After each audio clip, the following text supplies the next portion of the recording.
We up yet?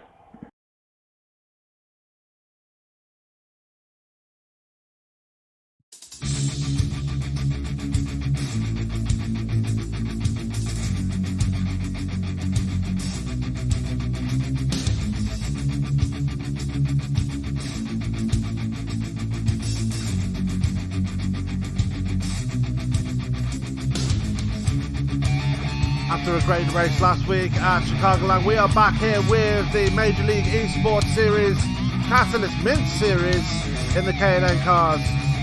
And we have a special one here for you tonight. We got the Jewels here live from the 2.5 mile oval. And we'll go through the format in just a second as they're just taking over into qualifying very quickly. You're being joined by Sam Cooper Bennett, and joining me tonight is none other than Mr. Ronnie Osmer. Ronnie, how are you doing today, sir? Doing pretty good. Just got home from a nice vacation and ready for some Daytona racing. I'm kind of surprised you're not down on track yourself. I'm guessing you're just happy to watch how this turns out, right?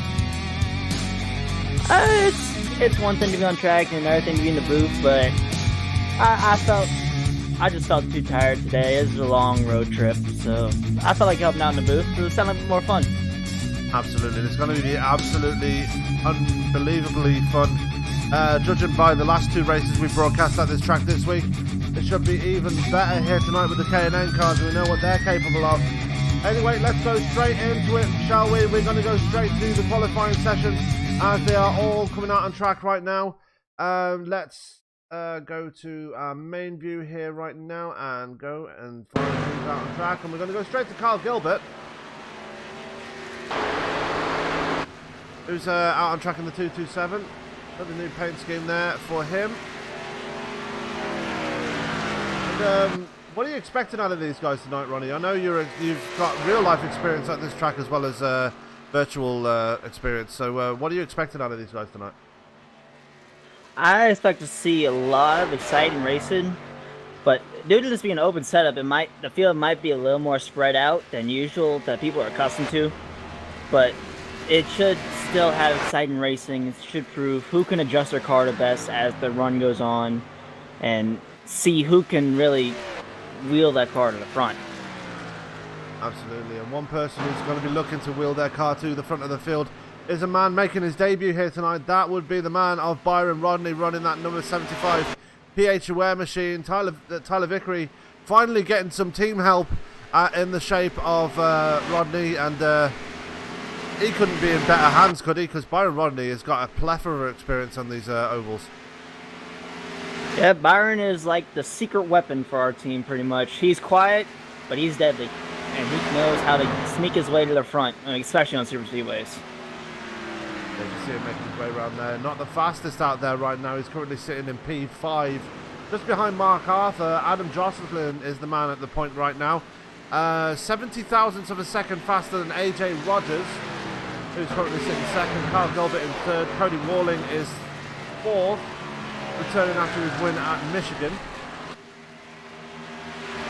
As Douglas Wazaki goes up to third, and that's going to be the end of his qualifying.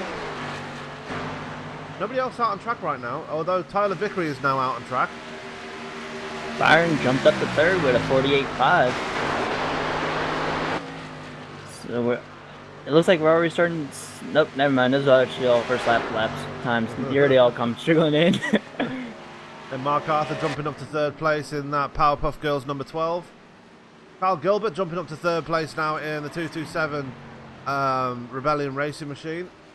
Cody Walling, as I just mentioned, was the race winner at Michigan, so he's going to be looking for another race win here tonight. Mike Tipton propping up the timesheets. No, that's going to be going to Marcus Hagman.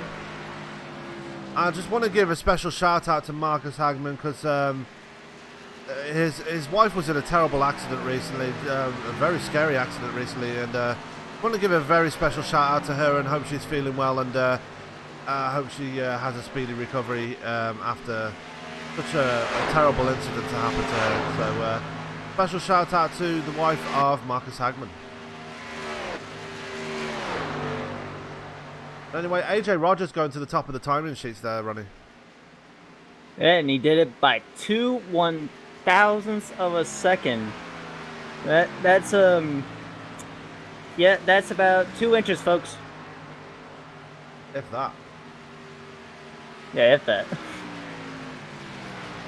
So AJ Rogers, the man on the point right now.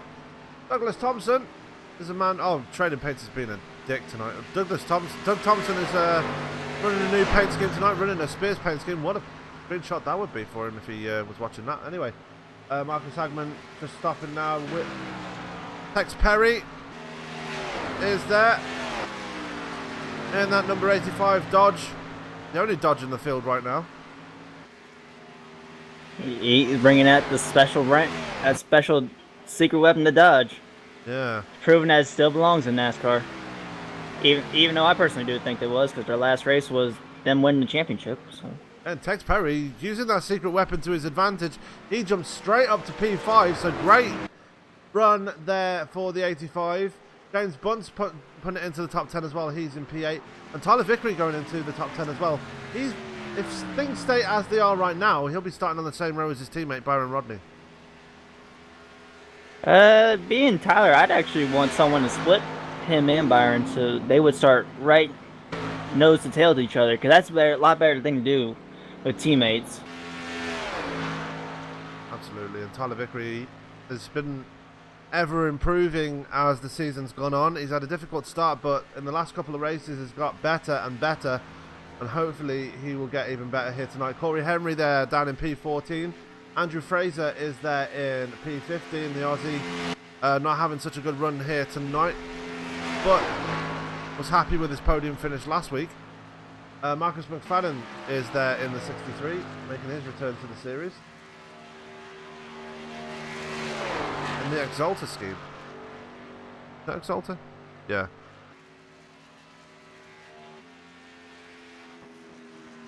So it looks like everybody's finishing up their qualifying runs, and we will go through our qualifying lineup as it stands right now. AJ Rogers currently on the pole, Adam Jocelyn second, Kyle Gilbert is in third, Mark Arthur fourth, Tex Perry fifth, Corey Henry is sixth now after that run. Seventh is Cody Walling, eighth is Andrew Fraser, ninth Doug Thompson, 10th is James Bunce, 11th is Byron Rodney, 12th Tyler Vickery, 13th is Troy Patterson, 14th Marcus Hagman, 15th is Mike Tipton, 16th is Douglas Wazaki, and last car to take a time here tonight is Marcus McFadden. That leads me straight into our next segment of the show, so all that's left for me to ask you to do is just stand on your feet and put your hands to your hearts as we are about to go to tonight's national anthem.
You join us here live from Daytona International Speedway. This is the Major League eSports Catalyst Mint Series live on both of broadcasting. Just before we go to qualify, go to the first race of tonight, and we will have 3 races here tonight. We've got 2 heat races here to go first to settle the grid for tonight's race, and interesting format for tonight's event here, Ronnie. Yeah, it's definitely a format you're used to seeing in February in Daytona, but we're having it here in July, and it's the 2 duels before our race. Yeah, and that is going to determine tonight's grid for the 80-lap finale, which is to come later in this program. And looking forward to it. Kyle Gilbert is going to be the first man out on the track right up on the field. I'm not sure if they're going to do it in 2 splits or if they're going to do the whole field at the same time.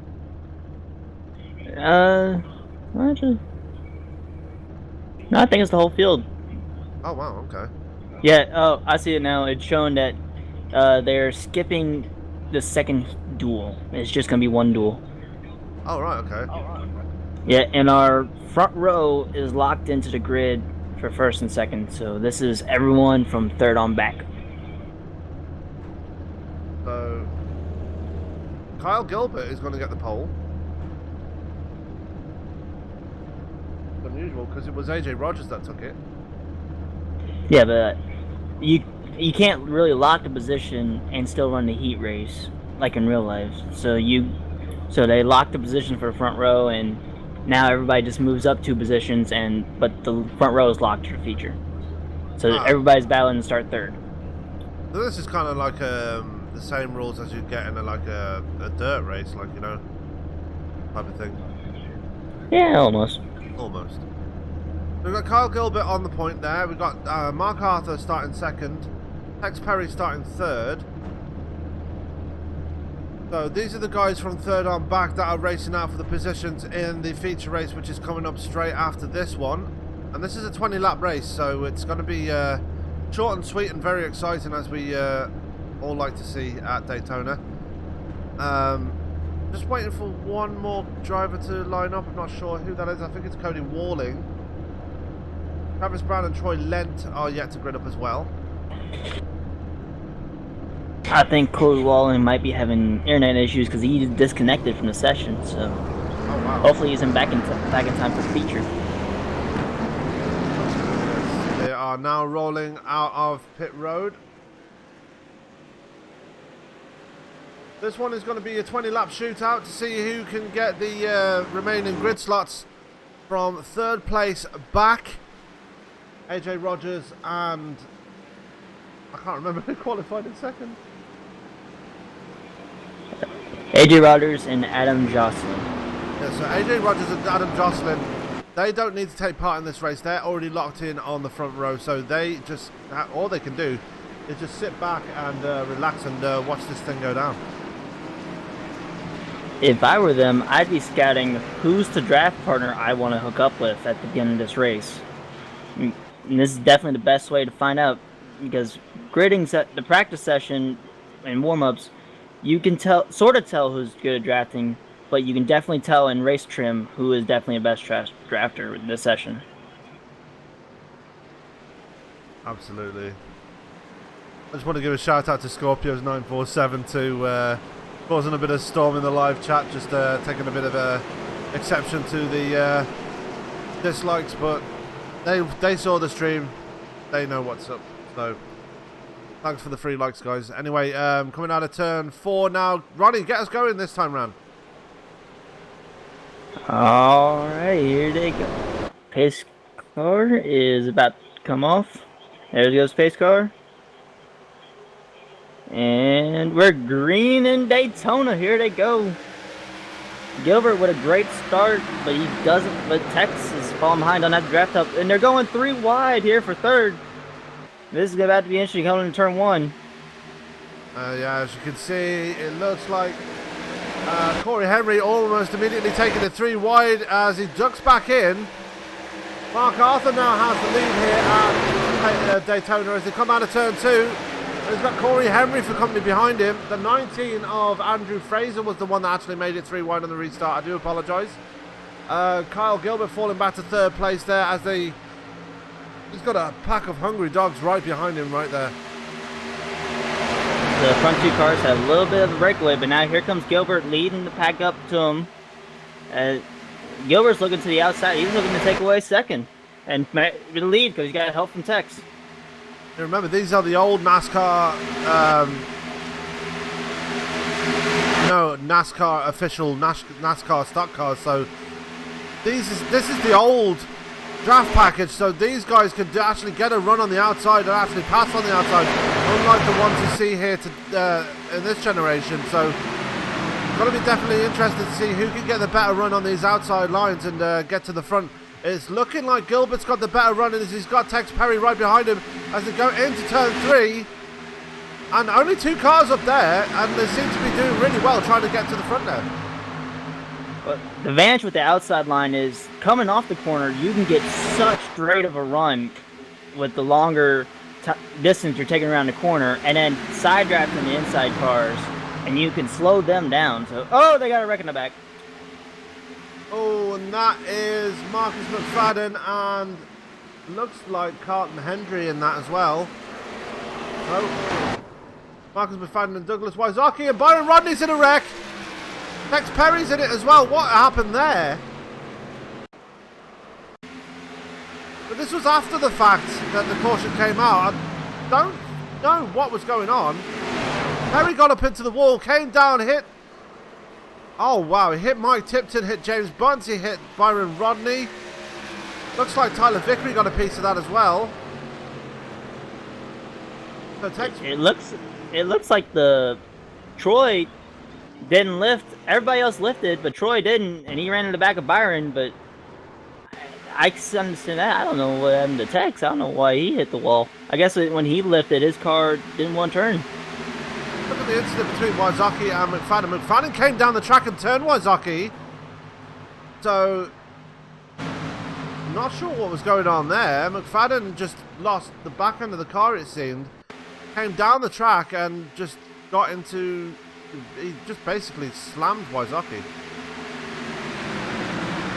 It's one of those cases to where you're so desperate to keep up with the draft that you want to get in line as fast as you can, but this McFadden tried to get in line too quick and he accidentally turned the other car. Absolutely. There is the stricken car of Douglas Wysocki. He was in pit, Marcus McFadden. Wysocki is in pit road. James Bunce is in pit road. Travis Brown did make it into the session. He is not in pit road. He's out on track right now. Just coming out now. Better late than never, Mr. Brown. Anyway, let's go back to the front as Mark Arthur is the man leading proceedings right now. Corey Henry is in 2nd. Kyle Gilbert is in 3rd. Douglas Thompson is in 4th. Corey Patterson is in P5 as Doug Thompson actually takes it down pit road. I think he got caught out there by people fake pitting.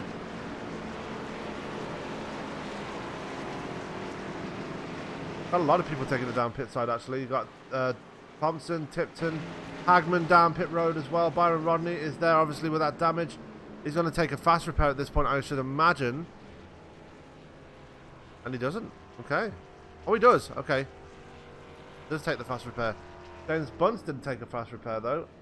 Marcus McFadden. You going to take a fast repair? Yes, he is.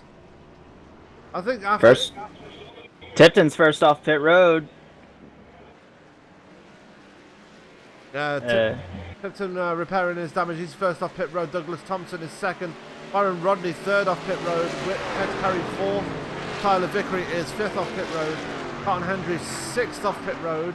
Marcus Hagman still in pit road, just making his way off pit road now. And there's a fire on pit road. James Bunce's car is on fire. I don't know if you see that. There's black smoke pouring from his car.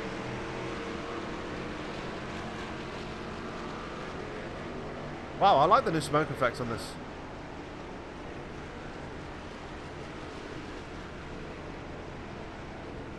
Do you see that, Ronnie? Well, in theme of 4th of July, he's having a barbecue with his Miller Lite. Absolutely. Looks like he's enjoying it as well. Anyway, back to the front. We've got Mark Arthur still in the lead there, behind the pace car. So this will be interesting. Top 5 stayed out, and usually tires don't mean much. That's usually ways, and track position is really what matters. But open setups, you never know what these guys could do with these setups. Maybe these guys have saved their tires with their setup. Maybe these guys wear off their tires extremely. We can see what happens on this restart. Yeah, well, tires don't matter in a Gen 6 or an Xfinity car, but this is the K&N car. This is the old NASCAR rules package, so these old cars might be a bit more difficult on the tires in this race. Who knows? Well, this couple of laps are going to decide it and tell us. And really, it's actually again a learning point that these drivers are taking. Top 5, they're seeing what their cars can do in old tires versus guys on new tires.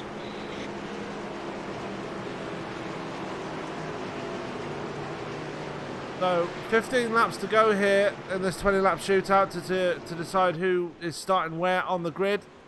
Mark Arthur looks like he's in the catbird seat right now, but we've still got a long way to go before the checkered flag comes out. I say a long way to go, but you know what I mean. Anything could happen between now and the end of this race. Yeah, well, this is of course super speedway with restrictor plates, so if your car's running, you got a chance. Yeah.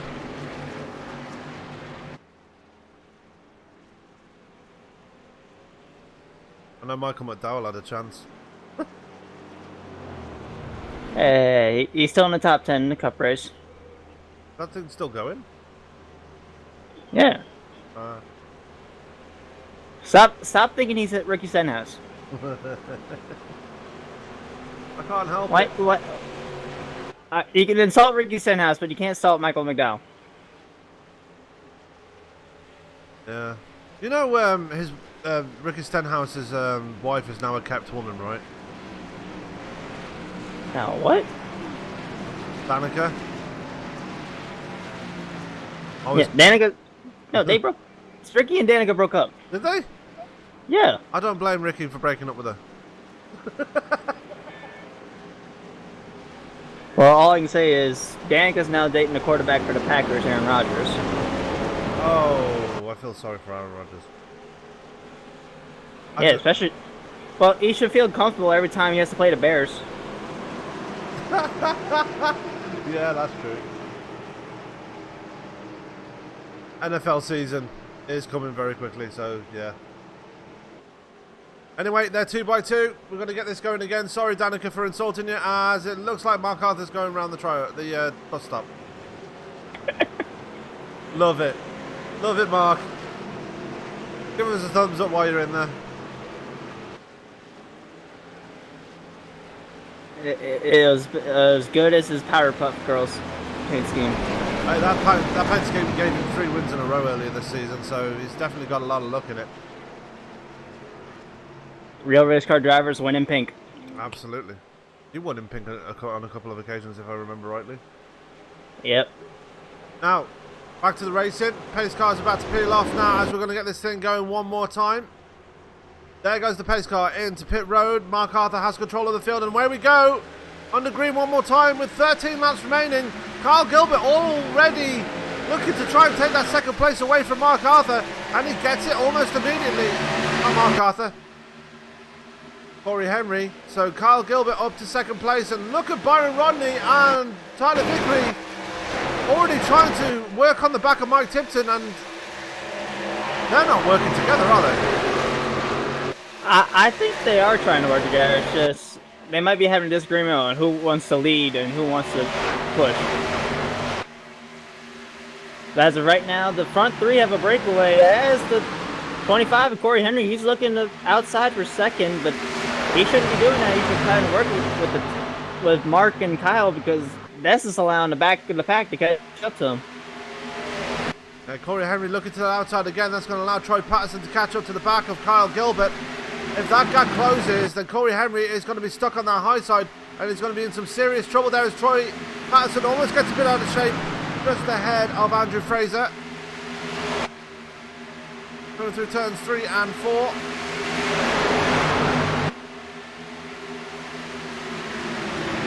Corey's up there he's up there by himself right now, but look no far behind him. 2 cars back is the Phenomenal Evolution teammates, Tyler Vickery and Byron Rodney. Yeah, they're right there, and they're getting that push on the high side. Vickery has to avoid Fraser. They're 3 wide for a second there. Great passing move there by Vickery. Fraser looked like he got a part of the apron and just slid up the track. He had a good save, and Tyler did good awareness. Uh-oh, Tyler Vickery's on a glory run. Look at the speed he's got. He's already on the back of Corey Henry. Is he going to try the 3 wide here as it goes through turns 1 and 2? No, they're not going to. He's going to back out of that one. But he's right there. You know what Tyler Vickery's like when he goes on these glory runs. It's a shame Nate Seifker isn't here to cheer him on. Still got to get that spotter pack, by the way. Oh yeah, folks. If you're interested in a spotter pack that make you not be able to breathe, order the Nate Seifker spotter pack. Absolutely. All right, now looking like a 4-car drag race right now here for the lead. And it looked like Mark got the lead on Corey by 1/1000th of a second at the line. And a 2x2 as they go through turns 1 and 2. Byron Rodney's moved himself up to P5 as well, and he's going to be looking to join that pack as well very soon. He's got Troy Patterson right behind him right now. But the 2 Phenomenal Evolution cars really storming their way through the field right now, and they're already both up into the top 5. Let's see what they can do here in these final 10 laps as they have got, well, Tyler Vickery's got Corey Henry in front of him, but Byron Rodney has got Carl Gilbert and Mark Arthur in front of him, so let's see what they can do here to try and get around these 3, if they can at all. The best case right now, if I was Tyler or Byron, I'd be yelling at Byron to get behind me and let's force this 3 wide and take this outside. Because teammates are always the best working together. But Byron's just hugging the bottom. Yeah, I mean, he is a rookie in this series, and he does not want to step on anybody's feet. He says this all the time when he starts out in the new league, but he doesn't step on anybody's feet. He does exactly what he says he's going to do. Well, he does it. He lets his driving do all the talking, and he usually does really well. And now he's getting the draft of Carl Gilbert, and he's up alongside his teammate as they come out of turn 4. Start that. Well, 8 laps to go at the line.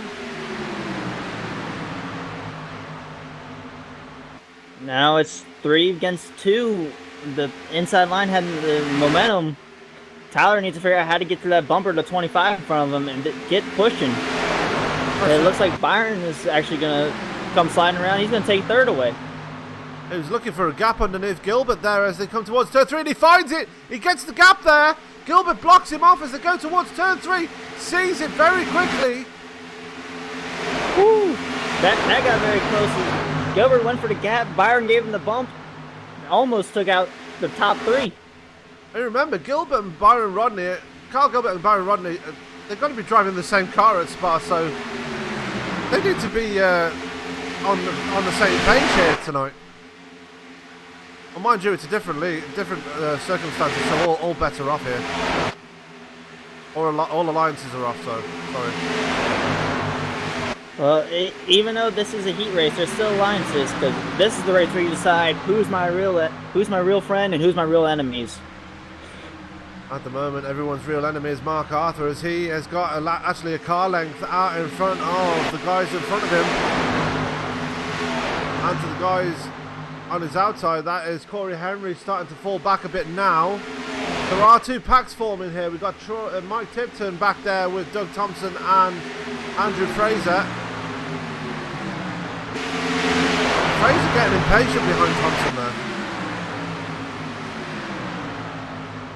He wants to get back up to the top, but he's not going to get it with just these 2 guys. He wants back up at the front. Mark Arthur still holding on to that lead as we're now coming to 5 laps to go in a half a lap's time. Is anybody going to make a move here? As Troy Patterson and Tex Perry have caught up to this pack as well now. The outside line had a run right there, but it looks like the 12 scared Mark scared the 25 up the track a little bit in the middle of 3 and 4, and not telling them I don't want you side drafting me. And there's yellow. And the caution is out. And that's involving Doug Thompson and Andrew Fraser. I did say that Fraser was getting a bit impatient. Let's see what happened there. See Fraser right behind Thompson. Oh! Oh, that is a huge one. Tipton was actually the cause of it. Let's see what happened there. It looks like Tipton came up the track. I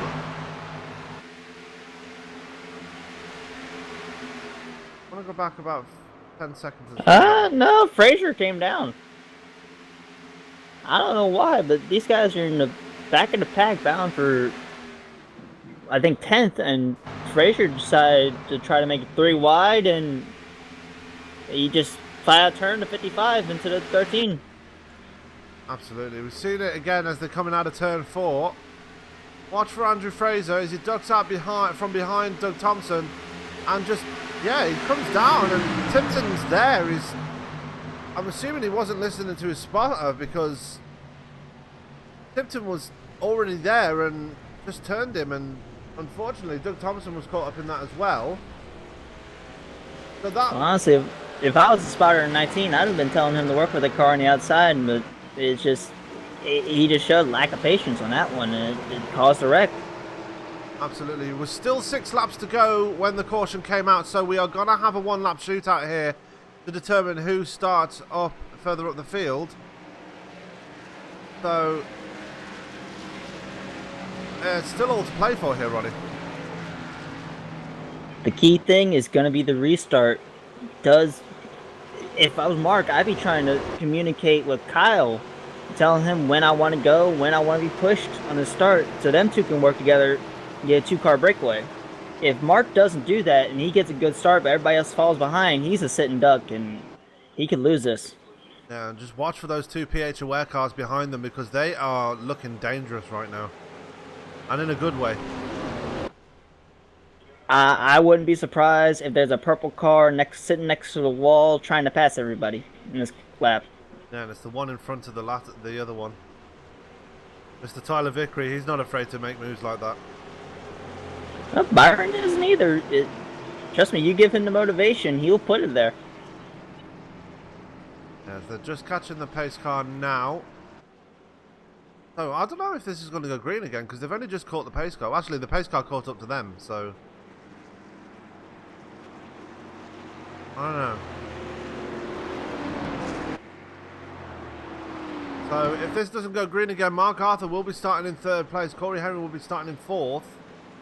As things stand as they are right now, Kyle Gilbert will be starting 5th. Vickery will be starting 6th. 7th will be Byron Rodney. 8th will be Troy Patterson. 9th will be Tex Perry. And running out the top 10 on the start of the 80-lap feature race will be Andrew Fraser. Marcus Hagman back there, he's not had the best of runs tonight. He is back in 9th place in this race. Doug Thompson, he's back out of pit road, but with a seriously damaged car. He's the last car in the top 10. Carlton Hendry, 2 laps down in pit road. Mike Tipton, 2 laps down in pit road. Everybody else, there's only 10 cars left running here in this dual race, Ronnie. It's a dual race, so that these guys are learning, and some of these guys found out what the cars can and can't do, and it's the sad few of everybody from 11th on back, they found out too early or too late what the car can't do. And that's the big question here. Does this dual race that these guys are taking part in, that AJ Rogers and Adam Jocelyn are missing, these guys that are already out on track are actually getting experience of how the car feels in a race situation. So Jocelyn and Rogers might be on a bit of a back foot when we actually come to the feature race. What are your thoughts on that one? They might be, and they may not. Like, it really is depending on who finishes where in this, because you can tell right now if you want to work with the 12, you want to work with the 25, you want to work with 227, you want to work with those guys. They're proving they can run up front, run draft. And Rogers and Adam, they're watching that, but they don't. But they're not knowing what their car is going to act like in real race trim. So maybe if the caution comes out early, maybe they'll be the ones leading everybody down pit road for adjustments. Yeah, maybe. We're still under caution here at Daytona. Pace car is way ahead of them right now. Lights are off, so we are going to have a one-lap shootout. Absolutely. A one-lap shootout to go here at Daytona. They're all getting doubled up again.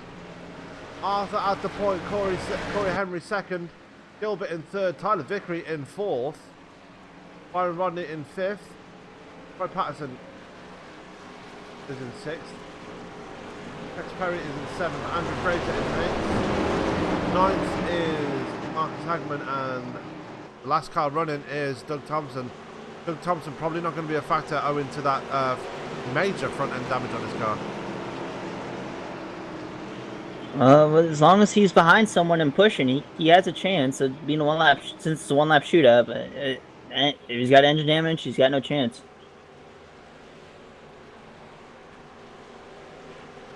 Now the key point in this is going to be entrance to turn 3. What the high line is going to be looking like, or who's going to be pushing the leader. The race is, because with these old style cars, the race could be decided at the entrance to turn 3.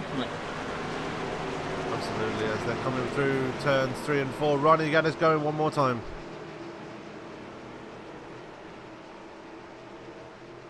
Alright, now they're coming off turn 4.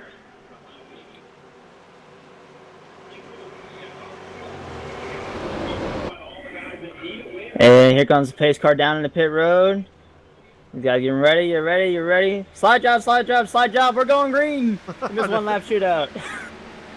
You were waiting to say that. Oh, no! White flag is out, so they're going to continue racing. Unfortunately for Byron Rodney, that is going to be the end of his race, but Mark Arthur still leads this thing as we're still on the final lap of this Jules race. Kyle Gilbert has jumped up to second, and Corey Henry's lost out. Mark's gotten too far out. Oh, Kyle didn't go over the pass. He ran. He had so much momentum, he didn't attempt to pass on Mark. Here comes Vickery to the inside. Vincent with Gilbert with the block. They come through turns 3 and 4. Vickery's going to get the inside line on Corey Henry. Vickery's going to move up to third. A great position for him to be in as they're going to jostle it towards the line. Outside. Tyler's pushing Gilbert. And Gilbert's going to have it at the line. Oh, yes, it is. Is it? Hey, Gilbert got it at the line. Wow. Carl Gilbert getting the Jules race win, so he's going to be starting third on the grid. Mark Arthur will be fourth. Tyler Vickery will be fifth on the grid, so great position for him to start in. Corey Henry is going to be starting sixth. Seventh will be Tex Perry. Eighth will be Marcus Hagman, as they're having a bit of a ding-dong battle there on the slow down lap. Fraser will be next, then Doug Thompson, then Byron Rodney will be next, then Troy Patterson, Carlton Hendry, Mike Tipton, Marcus McFadden, James Bunt, Douglas Wazaki, Travis Brown, and if they reconnect again, Troy Lent and Cody Walling will be starting shotgun on the field tonight. So just for laughs and giggles, are we going to interview the winner of this duel? Absolutely, if you want to talk to him. All right, good. Oh, and your prayers have been answered. Michael McDowell just got crashed. Told you. Anyway, we are just going to have a 10-minute warm-up session now before the start of the feature. So, going to see how everybody gets their... Everybody's just going to have a chill-out session here for the next 10 minutes, so they can get everything shaken out and ready for the main race. While they do that, I'm just going to step away and we're going to play a special song here tonight that was requested by League owner Tex Perry. And that is going to be involving a singer called Mr. Wait for it, I'm going to find it.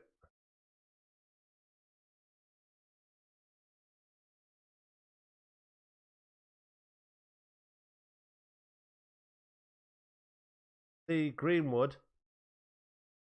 So this is a song by Lee Greenwood. I don't own the I don't own the rights to this song, so please don't copyright strike me, Mr. Greenwood. So we're going to play his song now, especially requested by Tex Perry. With this being the 4th of July week, this is very fitting, as this is God Bless the USA.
Thank you.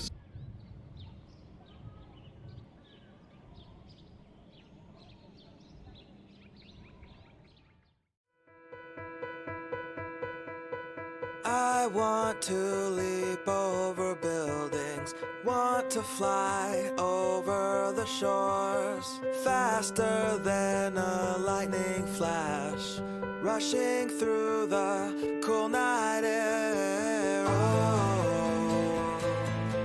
oh. So start ignition, count to 0. I just wanna be a superhero. Hey, what's up, guys? Scott Speed here at the iRacing headquarters. Some exciting news about the upcoming Rallycross World Championship. They've got a wild card entry, and yours truly is going to get that spot. See you guys out on the track.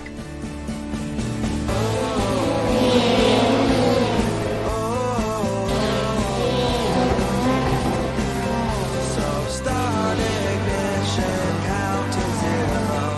I just wanna be a superhero.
You want to race in NASCAR. The road starts here. Introducing the eNASCAR Ignite Series powered by iRacing.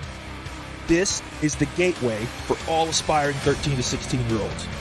Starting June 20th, ignite your dreams of one day racing in the top tiers of NASCAR. Go to www.iracing.com/ignite for full details.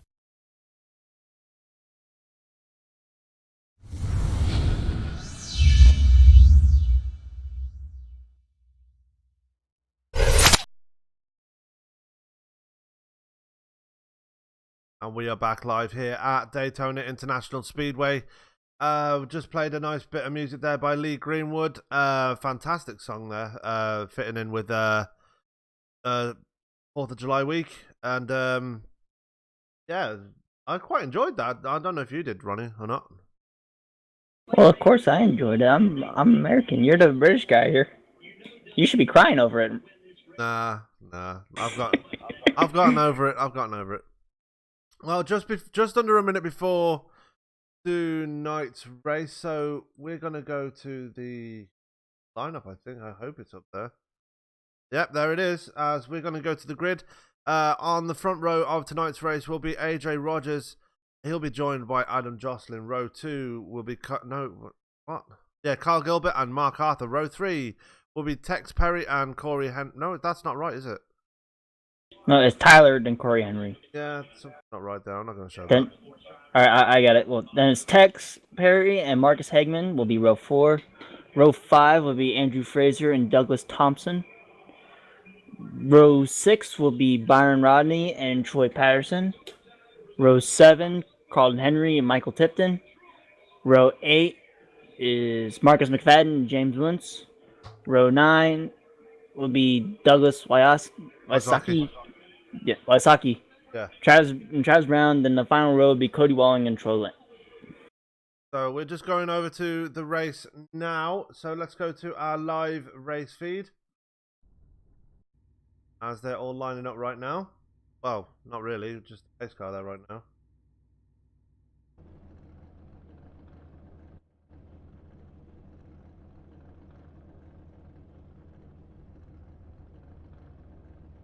Now we got it. There we go.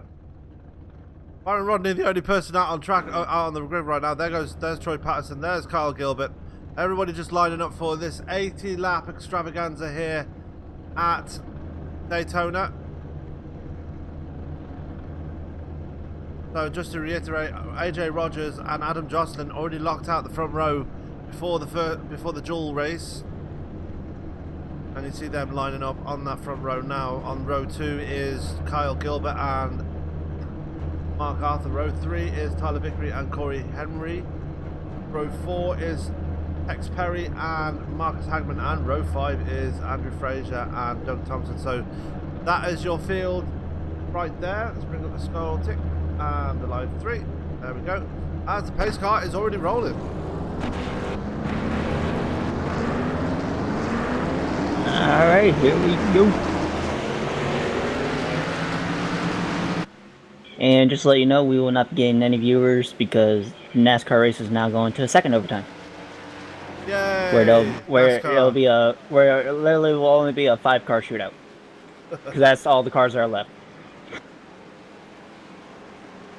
Whatever cars that were not running outside the top 5, they're all dead now.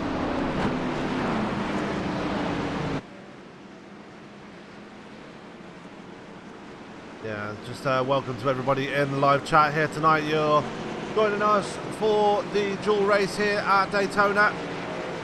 We already had the dual race. Now we're here for the main event. This is 80 laps of pure racing. This is also stage racing. So 20 on lap 20, the first stage will end. Lap 40, stage 2 will end, and then for the last 40 laps, it will be straight up racing to the checker flag. And it's going to be exciting to see who can actually come home with the win here tonight, Ronnie. This will be a pretty entertaining race. If it's anything like the dual race we just witnessed, it should be pretty entertaining. Absolutely. Spencer Preet just joining us in the chat asking if this just started. No, we just had a dual race to figure out the grid here tonight as they're coming out of turn 4. And this fill will be in the hands of AJ Rogers as we're waiting for the pace car to peel into pit road. There goes the pace car, and now this race can get underway. Green flag's about to come out, and it does. Green flag is out. 80 laps are underway here at Daytona. AJ Rogers going to lead them to turn 1.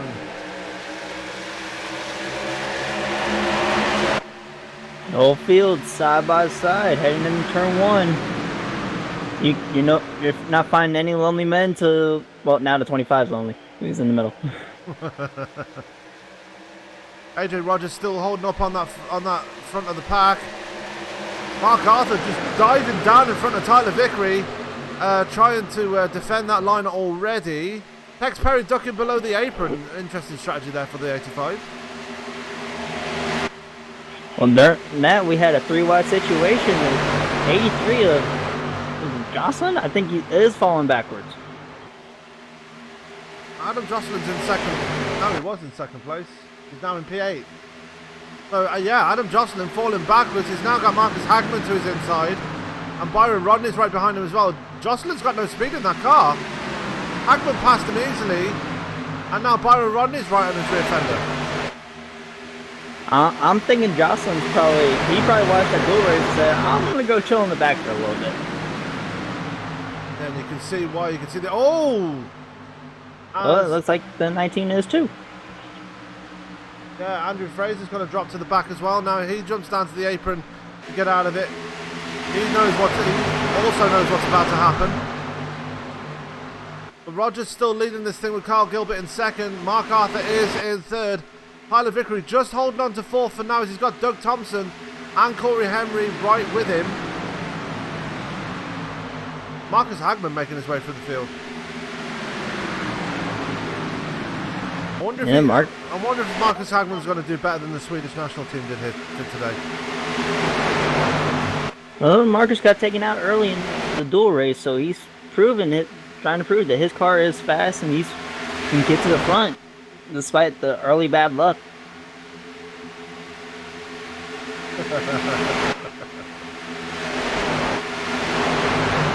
Amen, dude, I can't suspend him, sorry. I don't own this league. You might be using your throwback, but it is what it is, I suppose. But anyway, I'm just going back and forth with the live chat. So. Anyway, yeah, AJ Rogers still holding on to that lead though. Kyle Gilbert just in line behind him. Looks like Tyler Vickery's starting to fall back slightly. Looks like Corey Henry now has a dancing partner on the outside. He's got two more now as Adam Jocelyn and Byron Rodney join to that pack on the high line. And it looks like maybe Marcus McFadden might be joining that line too. The high line slowly developing while staying right up there with the lead. And at it again, Corey Henry is taking the lead for that high line. He started the high line last in the dual race, and now he's proven that you can lead it in the main. Question is, how will the cars behind him behave, because that draft is real behind him. You can see by the way the cars are jumping up and down the track here. As Mark Arthur getting a bit of aero draft going up the track a bit. A bit of aero push there for the number 12. Maybe just Jocelyn's going to try and make it 3 wide. Oh, that's a bit early. Going on lap 5, going 3 wide. This may hurt the. This is going to hurt the momentum a lot in the outside line. So Jocelyn making it 3 wide. Hagman's in the middle. Doug Thompson to the bottom. And you know what? Byron Rodney's actually going with him on that high line. So Jocelyn has help, but he has to file back in. Otherwise, that's going to end in disaster for all of those guys there. And we don't want to see the big one this early in the race. Well, Byron's being smart. He knows the 83. He knows he qualified second, so he knows he's got a fast car. So Byron's going to try to work with whoever's the fastest car. Absolutely.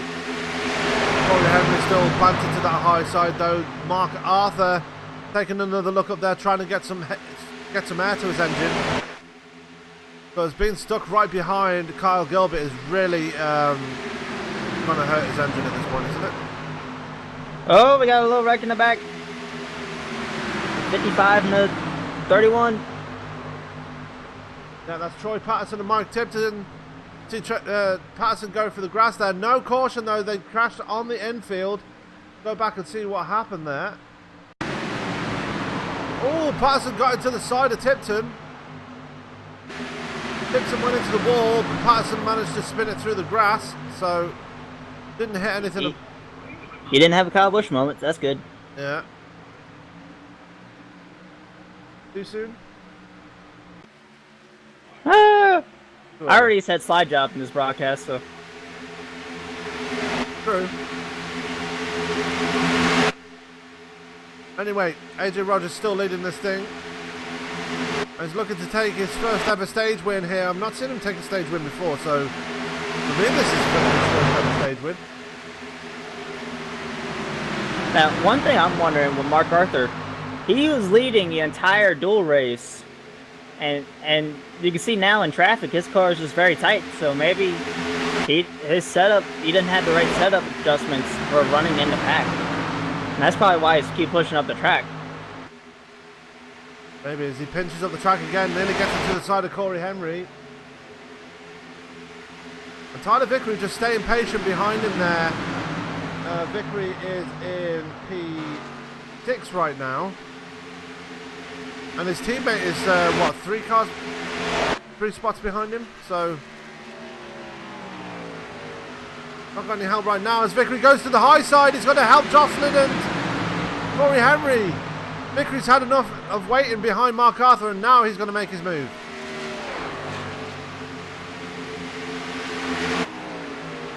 Now here comes the interesting thing. The front 6 are all side by side as Arthur gets a little out of shape there. They're actually catching up to the 31 who just recently spun out. And Douglas Wazaki looks like he's put his car a bit low. Douglas Wazaki having connection issues. Yeah, Troy Patterson is going to get caught by the leaders here. He needs to stay high and get out the way. Otherwise, this is going to end in disaster. Let's see what happens here. They're still 2x2 as they come out of turn 2. Patterson gets out of the way nicely. That's very close, though. You couldn't have fit a piece of paper in between the 25 and 17. Ooh, the 25 got a little loose. Aaron 3. The 83 might have gave him a little, might have tried to bump draft a little too late going into the corner. And that's not what you want to do, is bump draft going into a corner, because that could end in complete disaster.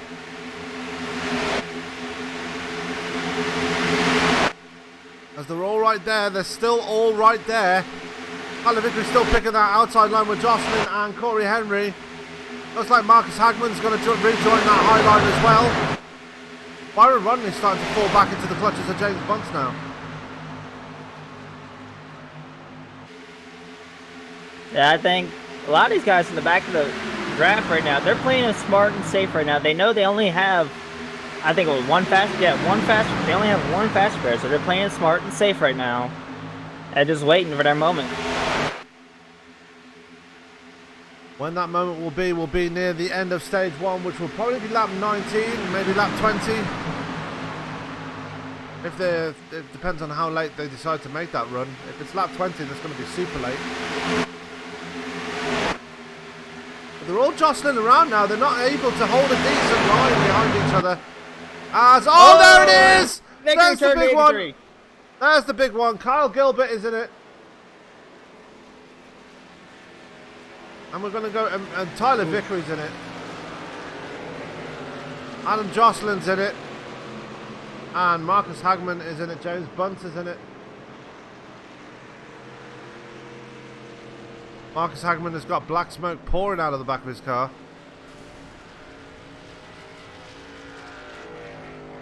And there goes the engine. Looking at the replay, it looked like the 83 slid up the track, and as proven, he didn't have the, as one of the things we said he was missing for not being in the dual race. His car probably wasn't set up for a long green flag run. And as he slid up, Tyler tried to follow him, but Tyler gave him a little bump, and you never want to bump draft in the corners, and that sent the car around. And there it is, there's that bump draft. Mark Arthur got a piece of that as well. I think Byron Rodney got some of it as well, so... Yeah, Rodney definitely got a piece of that. Look at the front of his car.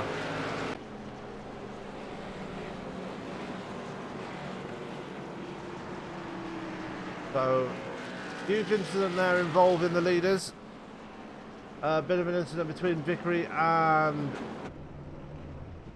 Adam Jocelyn. Whoo! Look, We've got a lot of junk on the pit road right now. Might want to look at the cockpit view of Andrew Fraser, how he avoided that wreck. That was some luck and skill combined on that one.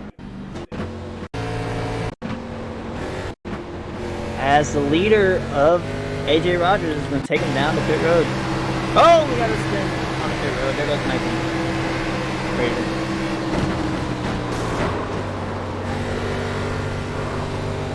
So, but like I said, like we were thinking about for the dual race, the 83 and the 17, even though they qualified front row to not be in that duel, they didn't have the advantage of knowing what their car could do in the race trim. Yeah. And that proved right there with the 83. Just looking back and seeing what Andrew Fraser saw in that wreck, and yeah, he got through by the skin of his teeth, didn't he? That's one of those I need new fire suit moments. Absolutely. And speaking of Andrew Fraser, he's up to P2 right now. Did not take it down pit road, neither did Doug Thompson. Corey Henry, meanwhile, winning the race off pit. Actually, I don't think Corey Henry got into his pit box, did he? I'm looking at seeing what Fraser. Yeah, Fraser got turned going into pit entry, so he spun himself out trying to avoid the 63, so he said, I ain't gonna pit. Let's go back and see that. Oh. No, he got loose trying to avoid the back of Marcus McFadden and spun it by himself. So, not good there for Fraser. He's had to stay out due to that incident. He spun up the tyres as well, so that's going to lose a lot more life on them Goodyear tyres. Looks like Corey Henry did a 2-tire stop. Yep, absolutely right. We're just going to go and head away for a quick commercial break. We'll be back in just a couple of minutes.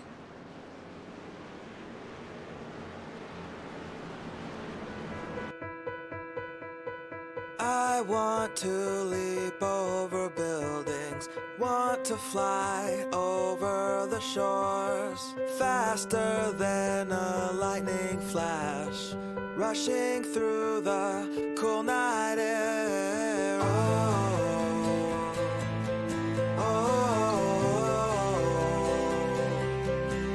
So start ignition, count to zero.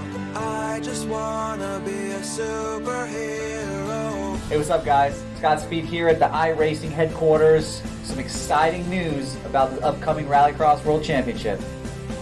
They've got a wild card entry, and yours truly is going to get that spot. See you guys out on the track.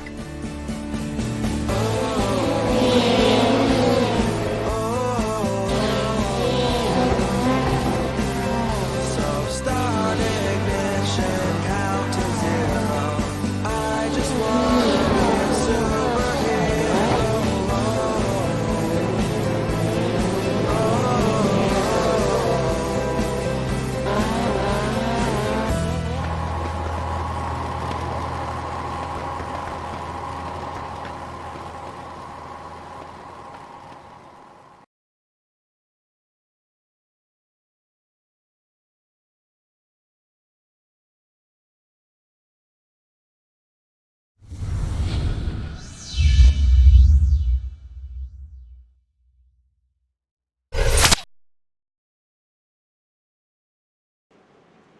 And we're back live here at Daytona International Speedway. Waiting to get them going again. And just a bit of breaking news. If you don't want any spoilers, then look away now or turn your microphone, turn your speakers off. But Eric Jones just winning the Coke Zero 400 there, Ronnie. Yeah, he did it in spectacular style, beating fellow Toyota Martin Truex Jr. to the line. Absolutely. So Eric Jones, first time winner, I believe, in NASCAR as well. So First time winner in the Cup. yeah, can't mix those two up. So first time Cup winner Eric Jones. Our congratulations go out to him, but we still need to find a winner in the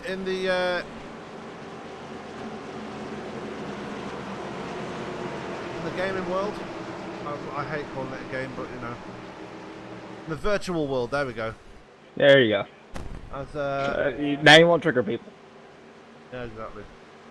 As Doug Thompson is going to lead them to the green again. Andrew Fraser is there in second. Both those drivers not been down pit road.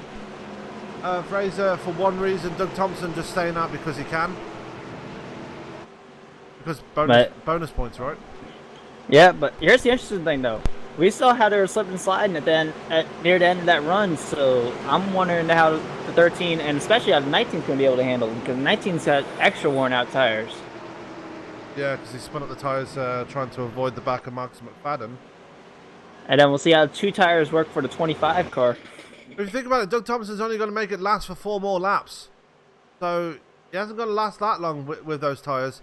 As the pace car peels off, we're going to see how he copes on this restart. Going to make it last 4 more laps, and let's see how he does here. He gets on the loud pedal straight away. Corey Henry's going to go with him. And Andrew Fraser is going to fall back into the clutches of everybody else behind him. The front 2 are starting to break away. Thompson and Corey Henry, so they're breaking away. It's a 3-car breakaway now in the front as they're side by side battling for 4th. And here goes Henry to the outside. So Corey Henry going to move to the point there. That's the difference between old tyres and new tyres, ladies and gentlemen. Doug Thompson is going to relinquish the lead here right before the end of stage 1. I'm just noticing Byron Rodney's up there as well. Yeah, Byron's sitting right there in, I think, 6th.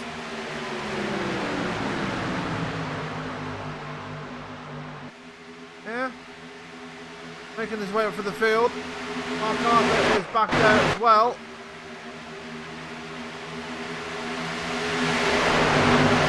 battling with Adam Jocelyn. No, he's got Kyle Gilbert behind him. Carter Vickery is back there too, just ahead of Arthur, albeit one lap down. And it's getting awfully chippy right now, Ronnie, as we're coming to the end of stage 1. Yeah, if you want them stage points, this is where you got to get it. The stage points can decide who's the champion and who finishes second. So it all matters, and this is at Super Speedway. This is the best chance. If you're not a front runner normally, it's your best chance to get them. Now 2 laps to go in stage 1 here. Corey Henry, the man at the point, looking to get that first stage win. He's got Doug Thompson now back up to full speed on those older tyres, right on his rear bumper. Andrew Fraser is there too, so still on those old tyres, still able to hang with the leaders. And everybody's still trying to jostle it out for them stage points. But the man at the point right now, Corey Henry, is in the catbird seat. Tex Perry is right there too, and it looks like Douglas Wysocki's there too as well, so good for him to rebound. There they come across the line. White flag is out for stage 1. And who's going to take this stage win? So all Corey's got to do, he's got to hold this bottom line, because the here goes 13 outside. If 13 gets him help, he has a chance, but Corey just got to hang on to this inside line. Yeah. Here goes, you got 13. He got some help from the 19. Got a big shove, but here comes Tex. He's coming to push Corey. So it's all to play for here for the end of stage 1. They're side by side as they go through turns 3 and 4. Doug Thompson does not have the speed on those older tyres, and lets Corey Henry get away. Tex Perry's there with him too. As there goes AJ Rogers over on his lid, and the caution comes out just before the line. And Corey Henry is going to take the stage win here. Wow, what a finish to stage 1.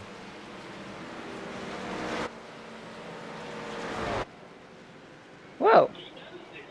That happened. We're 2 for 2 on exciting finishes now. Yeah. Let's go back and find out. Actually, let's go for the stage results here first before we go to what happened with AJ Rogers.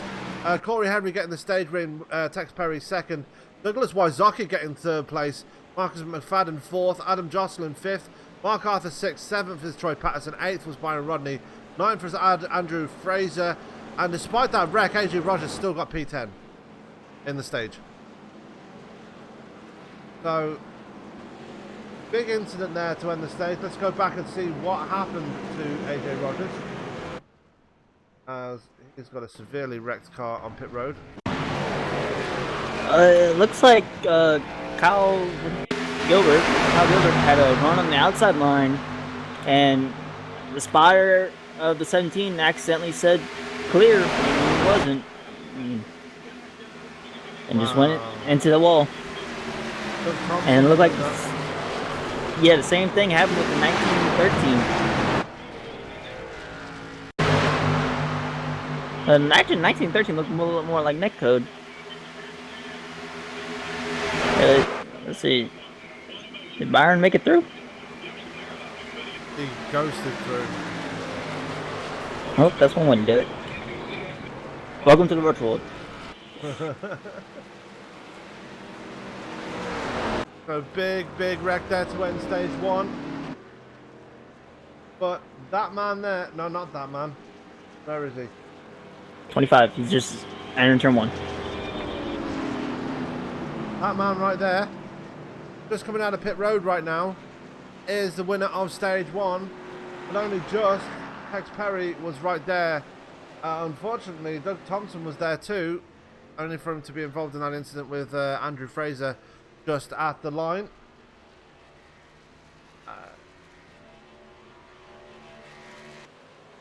It's been exciting so far, Ronnie.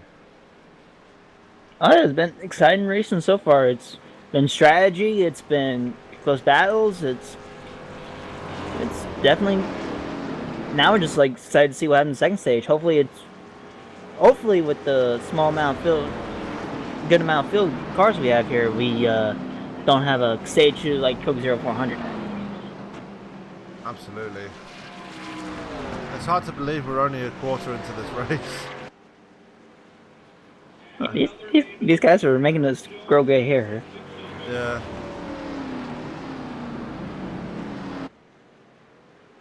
Lap 22 of 80. There goes Marcus McFadden into pit road.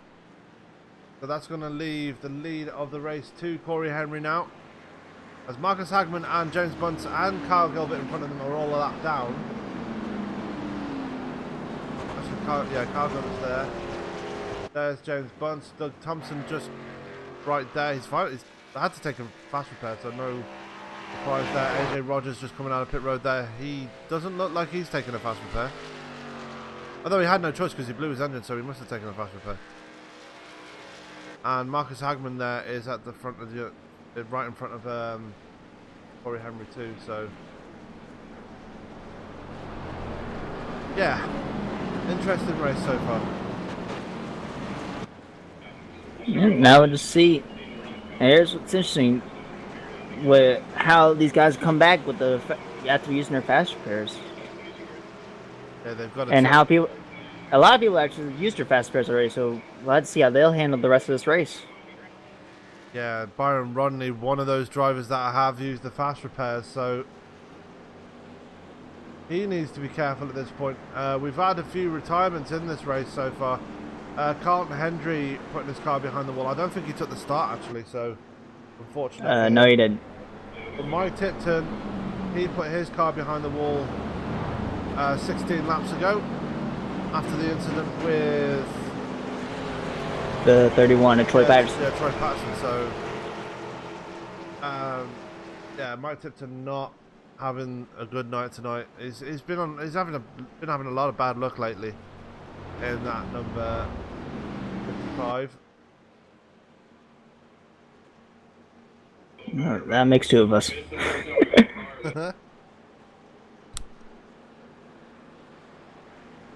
It looks like Tex. He's going down the pit road, making a strategy call here.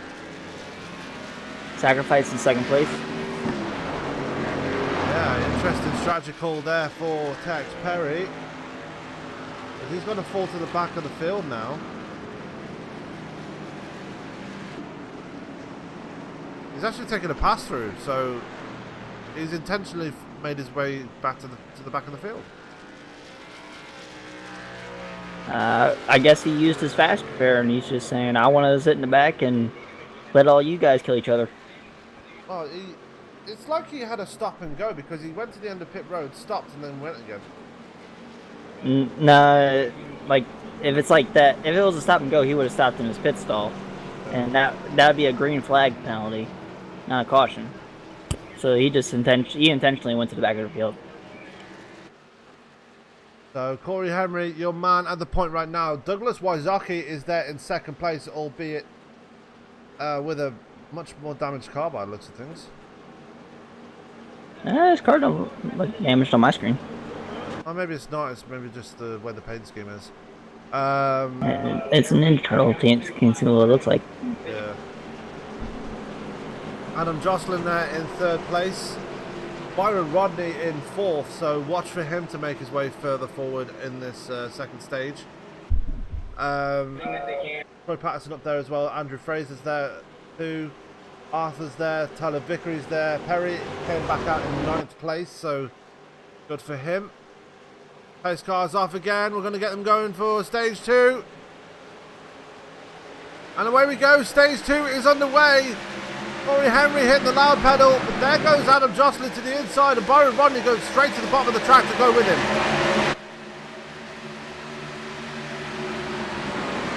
Byron Rodney taking advantage of how things have been going. He's now up to third. We got a 4-car breakaway now to the front. Question is, can Andrew Fraser close that gap there? As he's dropped to the apron, he's going to fall to the back of the field. Well, last time he did that, he did that in a dual race, and hopefully we don't have that same incident again. As Byron Rodney pushes Adam Jocelyn to the lead on the outside of Corey Henry.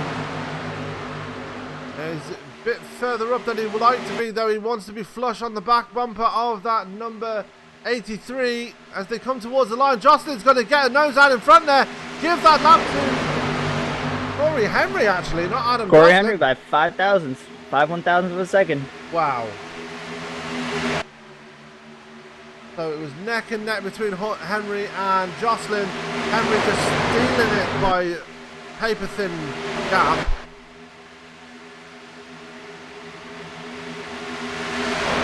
But everybody all bunched up again. We've only got 15 drivers left in this event as the 16 that started. Andrew Fraser has fallen way off the pace since he fell to the back. He's fallen back to P12. And now, after doing that, he's all on his own now. So I'm guessing he might be anticipating a wreck as Byron Rodney's moving his way to the front now. He's on the outside. He led that lap. Byron led that lap.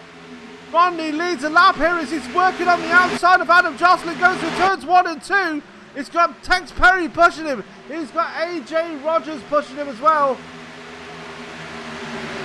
Rogers is a lap down, so he's just doing this for pure fun, basically.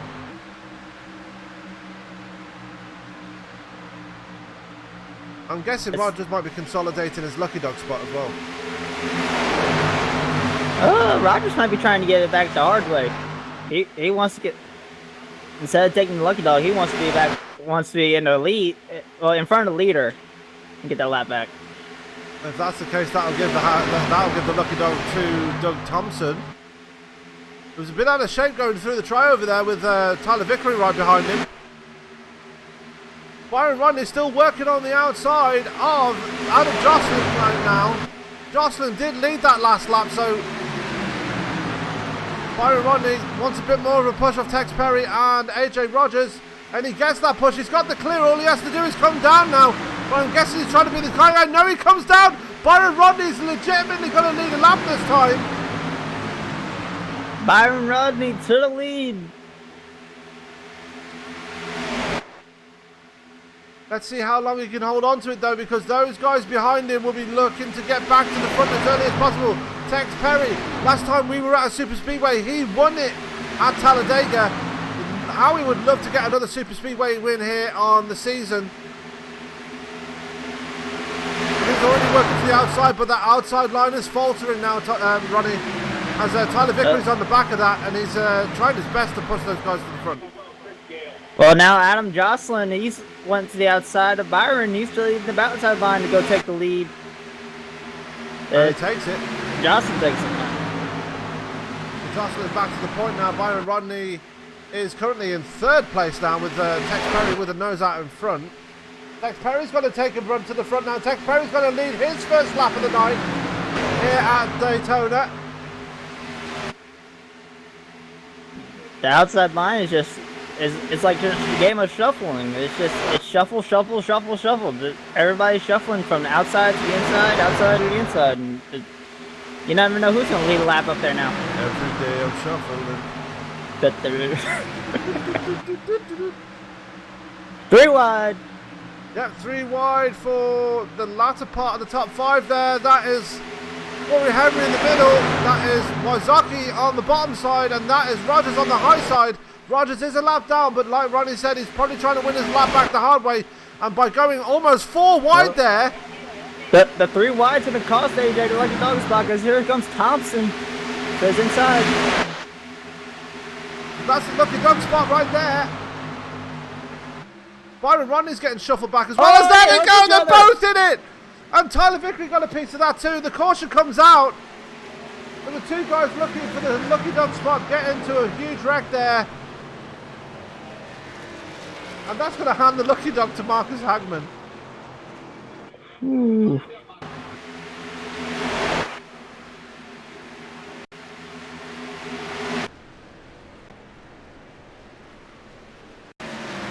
Let's go back and see what happened there. Do them side by side. It looks like Doug Thompson got a bit out of shape in the middle there. He was trying to save it and then just unfortunately went up the track and got into the side of AJ Rogers. Tyler Vickery getting a piece of that as well. But that incident there has handed Marcus Hagman the lucky dog spot, and it's taken AJ Rogers and Doug Thompson out of the race at the same time. So, and they've both used their fast repairs. Their nights are done. That's a sad thing for AJ Rogers. Qualified on pole and out of the race. It's just he had a Chase Elliott kind of night. Yeah. Doug Thompson too. He was one of the front runners for a good part of the race, and then just all come undone for him here at Daytona. The man that is the happiest out there right now is Tex Perry. He's leading this piece. He was the man out in front when the caution came out. So he is going to lead them back to green again when we go back to green. Corey Henry sits in second. Adam Jocelyn in third. Byron Rodney rebounding to fourth after that. And Douglas Wysocki in fifth. And Tyler Vickery, despite getting hit there, he is in P6 as it looks like Tex Perry's bringing it down pit road. Tex is bringing down Tyler, bringing down Detroit, and the whole second half back of the field. There's Marcus McFadden, Mark Arthur, Kyle Gilbert is there. James Bunce is coming down pit road as well, and there is Andrew Fraser. Remember, Fraser dropped off the back end of the field after trying to take it to the apron on the restart. So good strategy call by Fraser, but he lost a lot of time in the process. He lost a lot of time, but he stayed out of the wreck. And it's a risk you take losing the draft, but it's also the risk of keeping yourself out of the wrecks. And he did exactly that. AJ Rogers and Doug Thompson have officially put their cars behind the wall now. So big heartbreak for those two.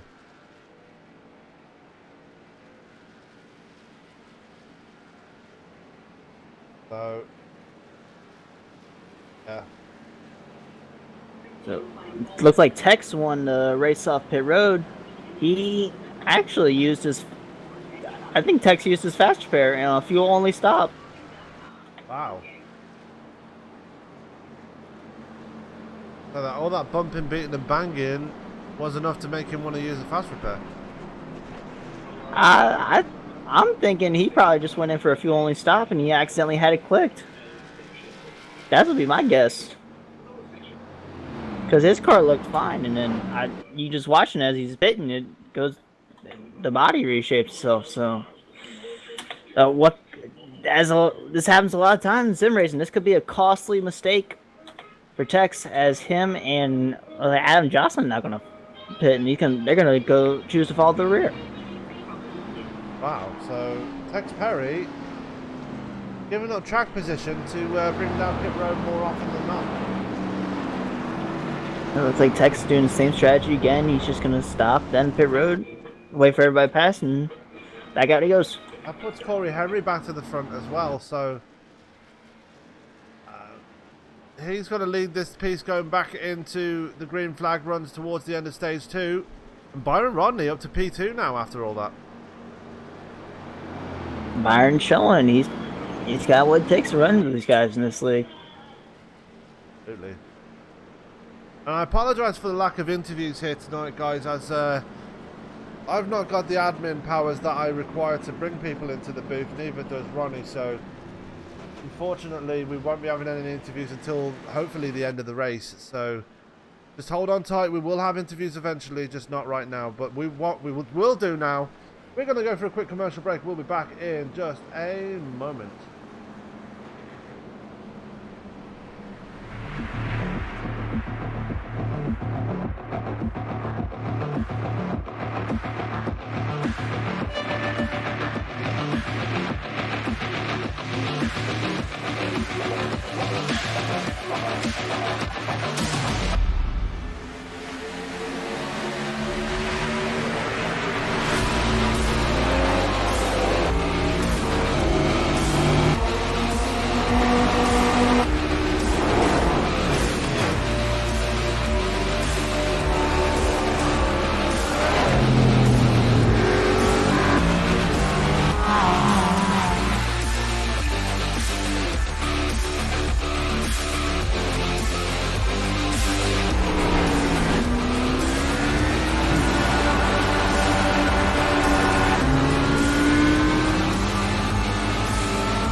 as we're back live here at Daytona. They are 2x2, and we are going to get this last few laps underway before the end of stage 2. Ronnie, why don't you get us going again this time, buddy?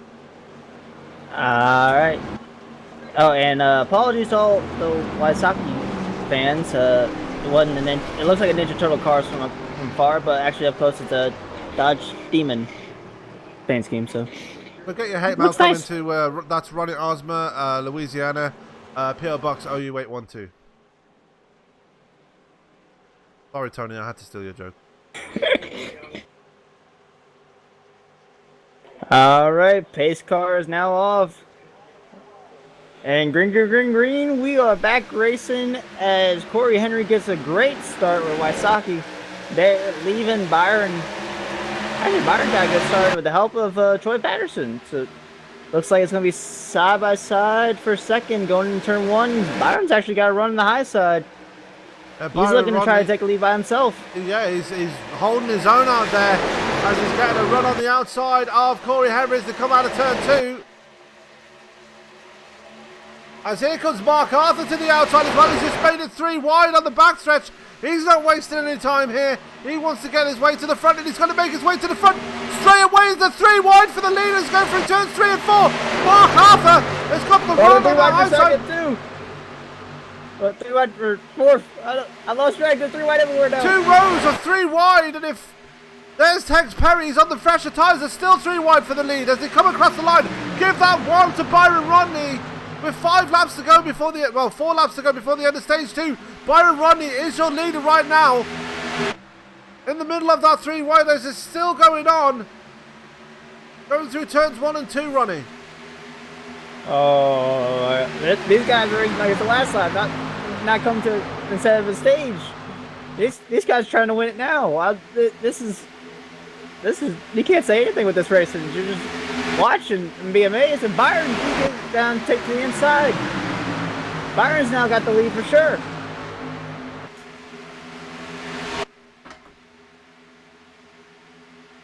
It looks like they're all trying to take a single file. Mark Arthur and Kyle Gilbert, the only 2 up on the high side that are nearer the front. Kyle Gilbert actually jumped into the inside line there.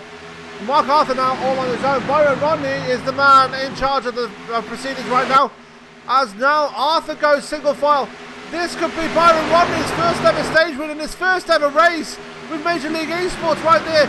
What can Corey Henry do? He's going to get a push off Tex Perry now as they go down the backstretch with 3 laps to go before the end of stage 2.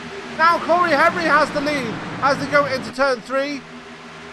Byron Rodney having to rely on Douglas Waisaki to give him a push. There goes Waisaki. Oh, what happened there? Troy Patterson looks like he turned him.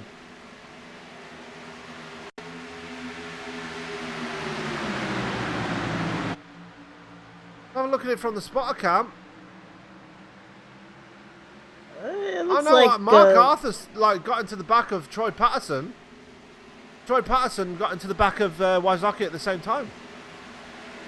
Yeah, that's what it looks like. He gave him a little tap by accident in the corner and sent him down the track, and Waisaki was there and wrong place, wrong time.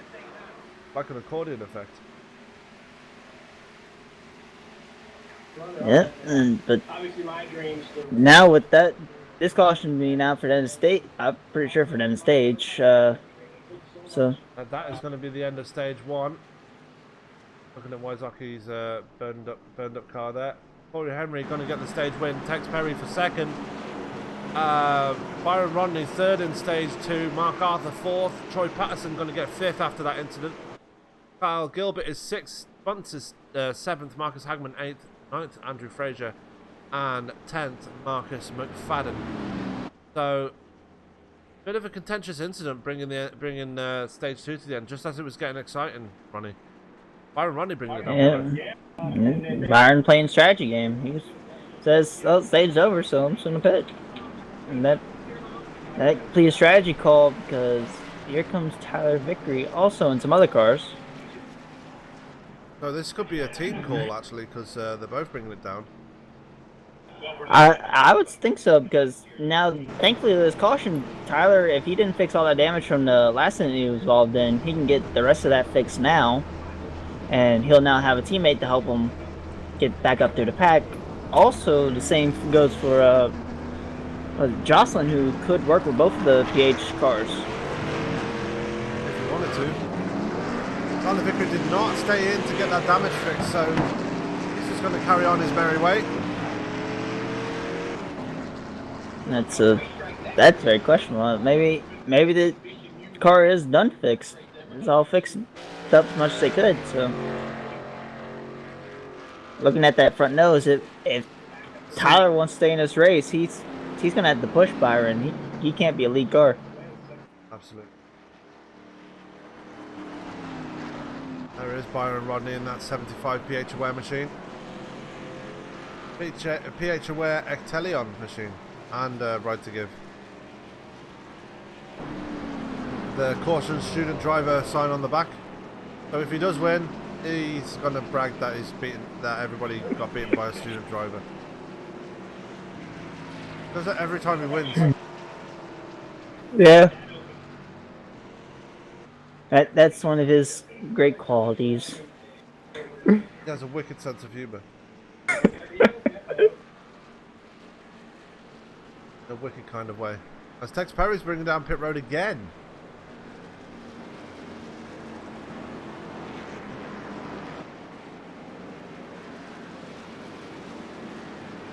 Corey Henry had a little fake pit on that one, so maybe he's trying to play head games with Tex. Yeah, well, Tex has been bringing it down pit road a lot in this race, so he's just trying to save, like, he's trying to top up on fuel every time we are under caution. We are under caution number 4. One of them was a competition caution, but the other 3 have been, well, actually, no, all of them have been proper cautions, haven't they, really? Technically. The stage 1 ended with a wreck, and no, actually, stage 1 didn't end with a wreck, because they wrecked just as the white flag came out, so that did legitimately end under caution, under a competition caution. Yeah.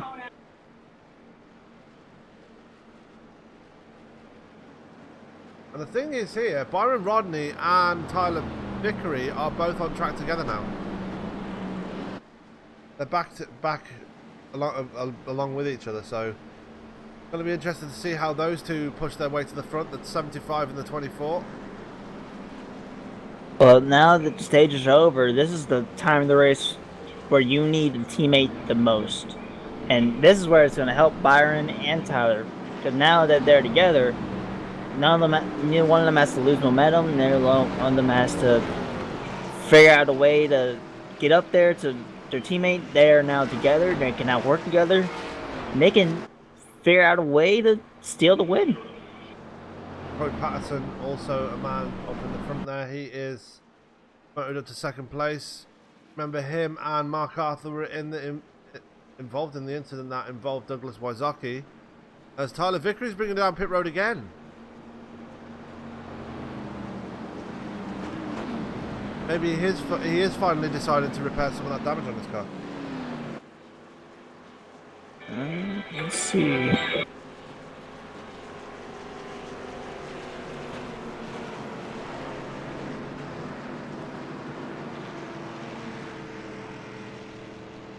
It looks like Tyler's actually getting tires and fuel. Ah, interesting. R1 to green here. And the final stage. No damage repair. So no damage repair, so... Oh, interesting. I'm actually wondering if they can make it to the end on... If this goes green to the end, can they make it on fuel? Question is, will it go green to the end? Yeah, they were 3 wide for a couple laps there. I'm wondering about that too. Get your hate mail ready, folks. Yeah, that's Sam Cooper Bennett in Cork, Ireland. PO Box OU812. Yeah, we have the same PO Box. What of it? It's the company box. Yeah. Care of both for broadcasting.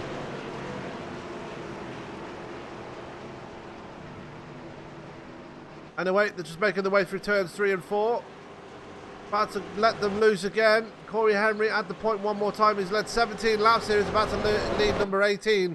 That's when they go green again. The late pace car is just taking its hard left turn into pit road. The field is in control of Corey Henry, and away we go again. Stage 3 is underway. Can Corey Henry hold on to the lead here as he's got a fast-moving Mark Arthur right behind him? It looks like Troy Patterson did not get a good start, and that damage on his front end is hindering him some. Is that outside line is losing a lot of momentum. Trying to get down, cut off Tex. One man that's up in the top 3 now is Marcus Hagman. He has not really been to the front so far tonight as he's working on the outside of Mark Arthur, trying to get up to that second place. No one up there to help him so far. Kyle Gilbert and Andrew Fraser are there. Tex Perry's going to go to the high side as well to try and help him. Troy Patterson's trying to come up, but it didn't work out for him that time. Trying to make his move a bit too late. There's Tex Perry, working on the outside with Marcus Hagman, and they're going to try and push their way to the front, and it's working very well for them so far as they're 2x2 going through turns 1 and 2. That is a coming off turn 2. Texas leaving the Hagman alone. Looks like the field's trying to single out to try to get a good green run here. Yeah, Hagman's not seeing it that way though.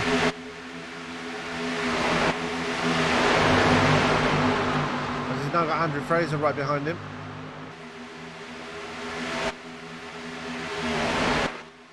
Byron Rodney dropping back a few spots there.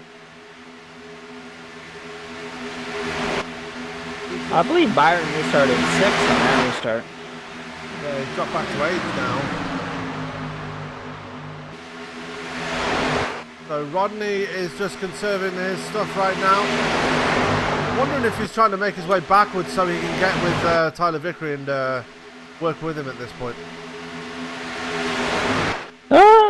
Byron's a really patient driver, so he's probably just trying to get this run going, figure out where to be, and try to figure out what they're going to do for strategy. Absolutely. As we're looking at Marcus Hagman again, trying to work that outside line. He's got more help again in the form of Andrew Fraser, James Bunce, Kyle Gilbert. Now Tyler Vickery and Adam Jocelyn are on the outside line as well. Losing a bit of momentum coming out of turn 4 and through the tri-oval. And on that short little run towards turn 1, he manages to regain some of the momentum. He's already up alongside Mark Arthur as he goes through turns 1 and 2. Oh, Tex Perry dropping to the apron. Looks like Tex wants to fall back to the back. He might have been overheating. Catches a bit of the grass there. That didn't help. And someone we haven't talked about much at all today, James Bunce, our dual barbecuer, he is coming up battling for 3rd. Yeah, those sausages and wings that he cooked up in the barbecue on his car were really nice, by the way. Yeah, the engine smoke is a very good smoker. Yeah, it's Marcus McFadden dropping to the apron to go to the back as well. So nobody taking any chances. The field's starting to single file out a little bit as Hagman and Fraser on the outside, and you know who else on the outside a little bit back? The 2 PH cars, Byron Rodney and Tyler Vickery. Yeah, they finally joined up and now have decided to work together. We are just shy of 50 laps to go here. No, 30 laps to go here, sorry. I'd say if it was 50 laps to go, I would start crying right now. As Jocelyn jumps in between the 2 PHOA cars and jumps back down again. So Jocelyn just doing a bit of an interesting strategy there. Yeah, Jocelyn, like we said, he didn't have the dual practice, so he's trying to figure out who's the better drafter here, and trying to figure out how to get to the front. So, not working for him so far, as Byron Rodney's able to get away from him. And Troy Patterson, yeah, he's definitely falling back for the field now. He's already back down to P7. That damage on this car is really hurting him right now. Well, right now he's saying the draft with all the cars in front of him. That's the only thing that's helping him right now. And you can see the difference between his front end damage and Tyler Vickery's front end damage. Tyler's leading the 2-car group with Tex, and that's hurting him. But the 31, he's staying right there behind the 227, and that's helping him keep up with the pack. Just as I say that, Tyler Vickery is actually catching up to the back of Troy Patterson. Gets around Adam Jocelyn pretty easily with that draft from Tex Perry. And now, all of a sudden, Tyler Vickery's back in the fight for this.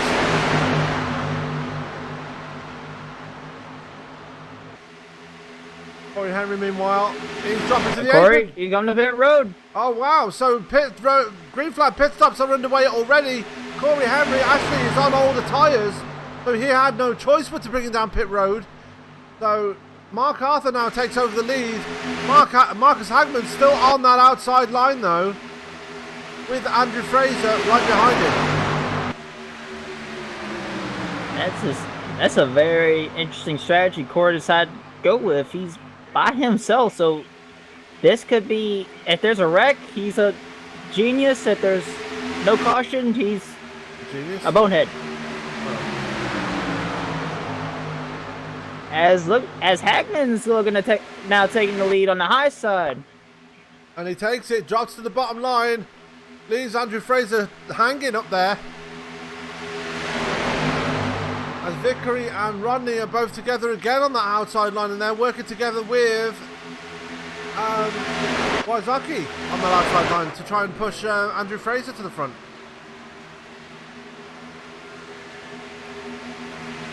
Now Corey Henry has made his way out of pit road. There he is. He's not a lap down though. Interesting. Douglas. Yeah, Corey Henry's now in the middle. He's now in the middle of 3 and 4, while the leaders are entering 3. So he's still on the lead lap. There's Corey Henry. There are the leaders just coming out of turn 4. Hagman is your leader. Who's going to get second place though between Fraser and Arthur? That's going to be Arthur taking second place on that one. Fraser getting a bit out of shape going through the tri-oval. He's got Wazaki right behind him, but Wazaki is a lap down. Wazaki trying to get the lap back the hard way. And we all know what happened the last time someone tried to win the lap back the hard way. Ended in disaster, that's what happened. Too soon. Not too soon. As it looks like here they come side by side, the whole field side by side, and here comes the lap, Corey Henry. Yeah, Corey Henry, is he going to stay out of the way? Wazaki's still staying high, but drops down just about to get by the 25 of Corey Henry. Byron Rodney getting some side draft off Henry's car. That's helped him stay. That was pretty genius by Byron Rodney. And getting that side draft helps in every single way possible. Even though it slows down other cars, it makes your car faster. And Rodney's going to take it 3 wide. Wazaki's not holding the line. Well, Byron must be listening to the broadcast because he doesn't want to work with a lapped out car. Douglas Wazaki in P12 right now. And during that little overtaking there, while they were lapping Corey Henry, Douglas Wazaki got around Corey Henry as well and managed to get himself into a lucky dog spot. So if a caution does come out now and Wazaki somehow gets around it, he's got the lucky dog other than Corey Henry.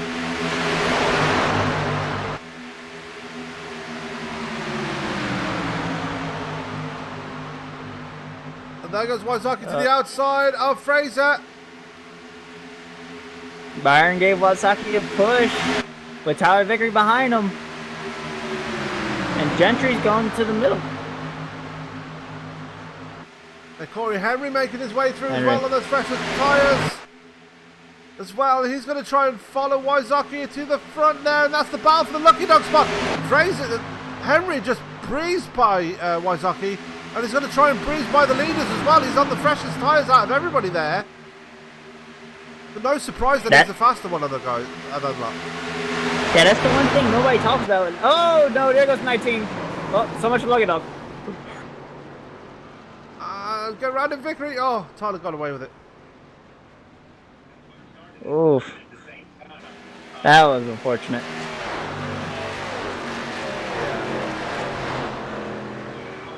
And right before I was gonna say that, it's just the one thing nobody ever thinks about is at Daytona and Talladega, when you get new tires, it allows you to move through the field a lot better and pass cars easier. But even though tires don't mean much, they help you pass and not spin out. And something happened there, we just don't know. Yeah, we're just taking a look at it right now. It looks like Mark Arthur got into the side of Andrew Fraser. I can see that again. On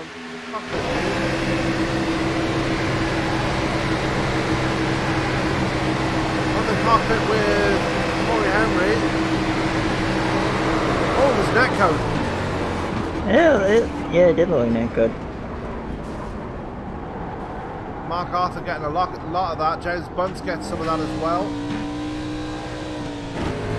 Byron Rodney, though, must be the luckiest man out there right now. Yeah, literally the seas parted for him. And for Tyler Vickery. Tyler Vickery just managing to get around that as well. So, interesting strategies here. We're under caution number 5 here with 25 laps to go. We're just going to head away for one more commercial break here. Live on both for broadcasting with Major League Esports Catalyst Mint Series. We'll be back in just a few minutes. I want to leap over buildings, want to fly over the shores, faster than a lightning flash, rushing through the cool night air.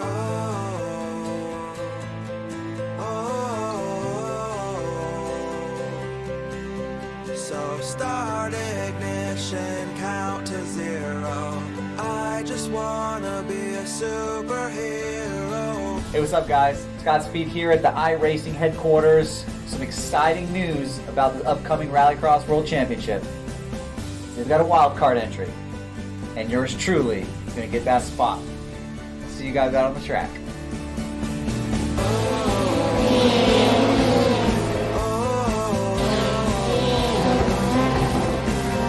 So start ignition, count to 0. I just wanna be a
You want to race in NASCAR.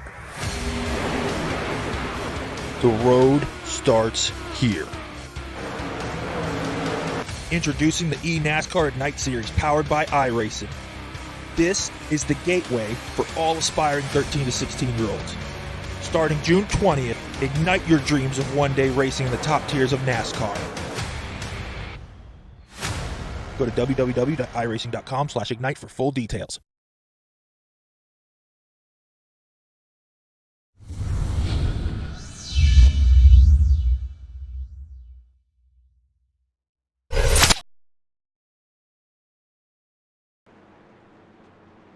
You join us back here live at Daytona International Speedway. Pit strategy while we were away has been a factor here, and Byron Rodney finds himself at the point here. Ronnie, just talk us through what he did there. It's a very interesting strategy with 20 laps. Looks like coming to 20 laps to go. He went 2 tires only on that pit stop. So, Now, like we said, tires don't mean that much in Daytona, but 2 tires or 4 tires can help with passing. absolutely. And Tex Perry and Marcus McFadden and Tyler Vickery all taking it down pit road just now. And Mark Arthur did as well. So Corey Henry is still running. Andrew Fraser is unfortunately not. He's running again now. Just coming out of pit road after taking 29 seconds in pit road. He's repairing a bit of damage there, it looks like. James Bunce is back out again. He was repairing a bit of damage on his machine. 1 minute and 24 seconds in pit road, so I'm guessing he got a good chunk of that damage fixed right there.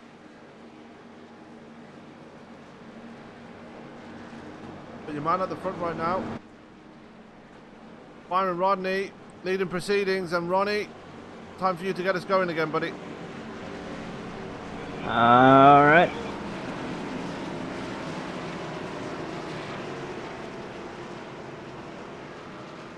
So let's see if this be interesting. We'll only have 6 cars on the outside line. So this be an interesting restart. I'm counting 3. Yeah, that's what I meant. You knew what you meant.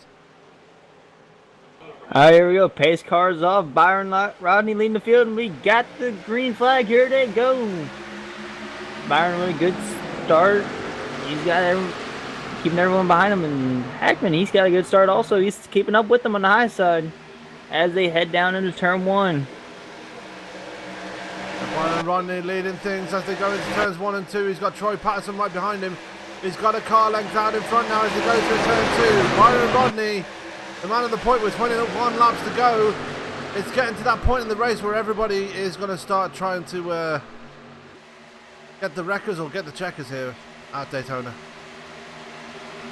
Well, as we can tell, coming off turn 2, Gilbert ditched the 99 of Hagman, and of course, who went to go to the outside to pick him up, the 25 Henry, even though he is 3 laps down. Yeah, Corey Henry is going to be a bit angry. Troy Patterson got a few connection problems there as he blinks going across the line. Byron Rodney still leading this piece as he goes into turn 1 with 20 laps to go. And it looks like Hagman's trying to get a run on the outside again.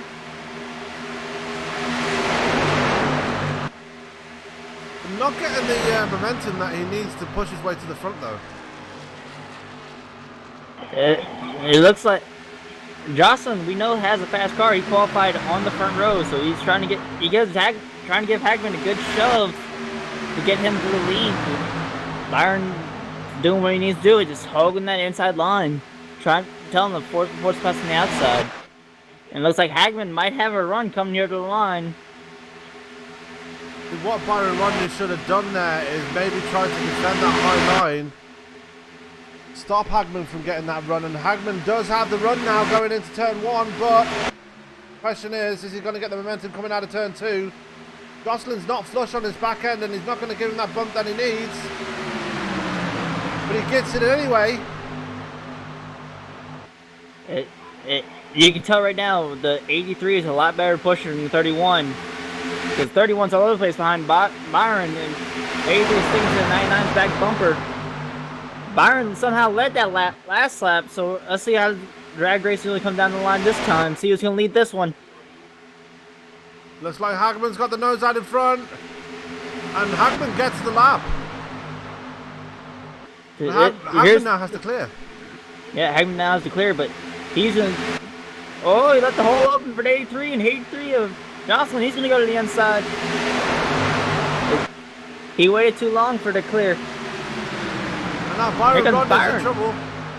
What's Byron Rodney going to do? Rodney's going to push him try and get him the clear, but now Hagman has Corey Henry behind him. Corey Henry 3 laps down.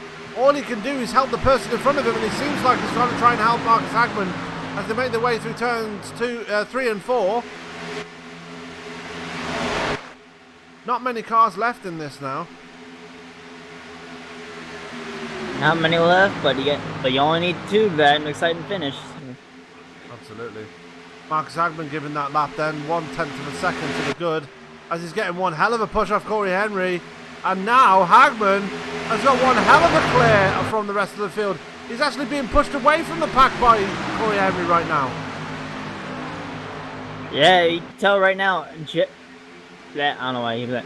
And Corey Henry, he's being a great pusher for Hagman right now. But he's saying, even though he's 3 laps down, he don't care if his motor blows. He's pushing Hagman to the front because he is definitely shown to be the best pusher on track. And well, now he gets one of those 3 laps down back the hard way. Works onto the outside of Hagman. He's got Adam Jocelyn pushing him now. And now Corey Henry gets the clear and he's now only 2 laps down. Question is, he's got... He is for now, because Jocelyn stayed high with Gilbert. Thing is though, Corey Henry's going to be in the way now as he's a lap car. And everybody's going to be... Oh! Wow. Looked like Jocelyn had a big block on Gilbert there. Yeah, so Jocelyn back to the point now. Gilbert up to second. Mark Arthur is in third. Trying to get around. Oh, contact Gilbert! Oh, he tries to save it. Hagman! No! Oh no! Kyle Gilbert is in trouble. Texas dead. Oh, Tyler done. Oh, Tyler Vickery in it as well. The kid could not get any luck whatsoever. So Gilbert trying to save it there. They go for the infield. And oh, Perry going for a ride there. Wow. So more bad luck for Tyler Vickery. Tex Perry just ends up on his side and on his lid. And back on his wheels. Wow, that was an interesting roll. It looks like the Tyler incident with Tex is they were 3 wide and Tyler didn't notice they were 3 wide and he just barely turned Tex. And the most dangerous part to have 3 wide, and that's the front stretch on that travel. Absolutely, and almost immediately after that, Tyler Vickery has put his car behind the wall. So another retirement there in this race, and more bad luck for Tyler Vickery. My heart goes out to him, to be fair. But Adam Jocelyn is your man at the point right now. Mark Arthur is there in second place, albeit with some damage on his car. And Byron Rodney's still there in the top 3. Byron just is knowing where to be at the right time. He's got a good, legitimate shot still to win this. Absolutely, but Jocelyn seems really, really strong right now, so it's going to be tough to get past him. Mark Arthur might be a bit easier with the damage on his car, but Jocelyn's going to be the real true test here tonight if he wants to get that win.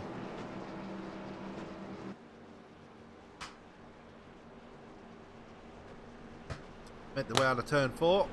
Going to be 13 laps to go here at Daytona. Been a long night. You know, it's 5 minutes after 5 AM here. And yeah, daylight is creeping in over here in Ireland. Oh, just an hour away from midnight in Louisiana. So a long night for everybody tonight. We've had a long event here at Daytona. Lots of incidents, lots of racing. We had that Jules race to set the grid here at Daytona. Now we've got this main event race, which has been both exciting and pretty much a race of attrition here tonight. It's been an exciting race, and just as we expected, based off that duel race, it's a race of survival, and everyone is showing patience at times. It's just the one slightest mistake is with a field like this is taking out many competitive cars. Absolutely.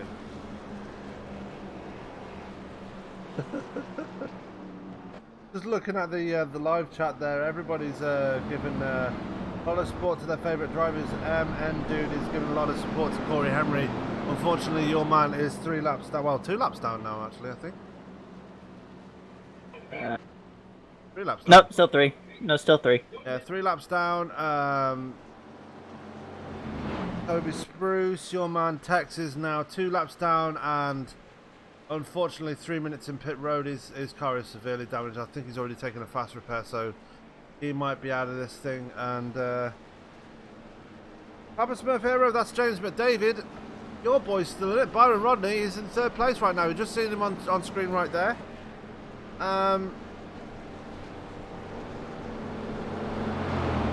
Yeah. And James McDavid lives in Mississippi, so he's not far from you, Ronnie. Woohoo! Mississippi! It's gonna be far in a month though. In college. Yeah, Mr. North Carolina boy. Soon to be. Yeah. What's gonna suck is I'm gonna be leaving all this, which made me cry. You're going to be doing some real life racing while you're out in North Carolina, so it won't bother you too much. Yeah, but who the heck am I aggravating? You'll still be doing ARCA as well, so. Yeah, but who the heck am I supposed to aggravate from Monday to Friday? I don't know. Actually, it's going to be is it next year that it's going to become the NASCAR National Series? No, I think it's starting in 2020. It's going to start as NASCAR Series. And they're going to call it the NASCAR Nationals. Really? Yeah. NASCAR National Series. Oh god, I hope it's nothing like iRacing's.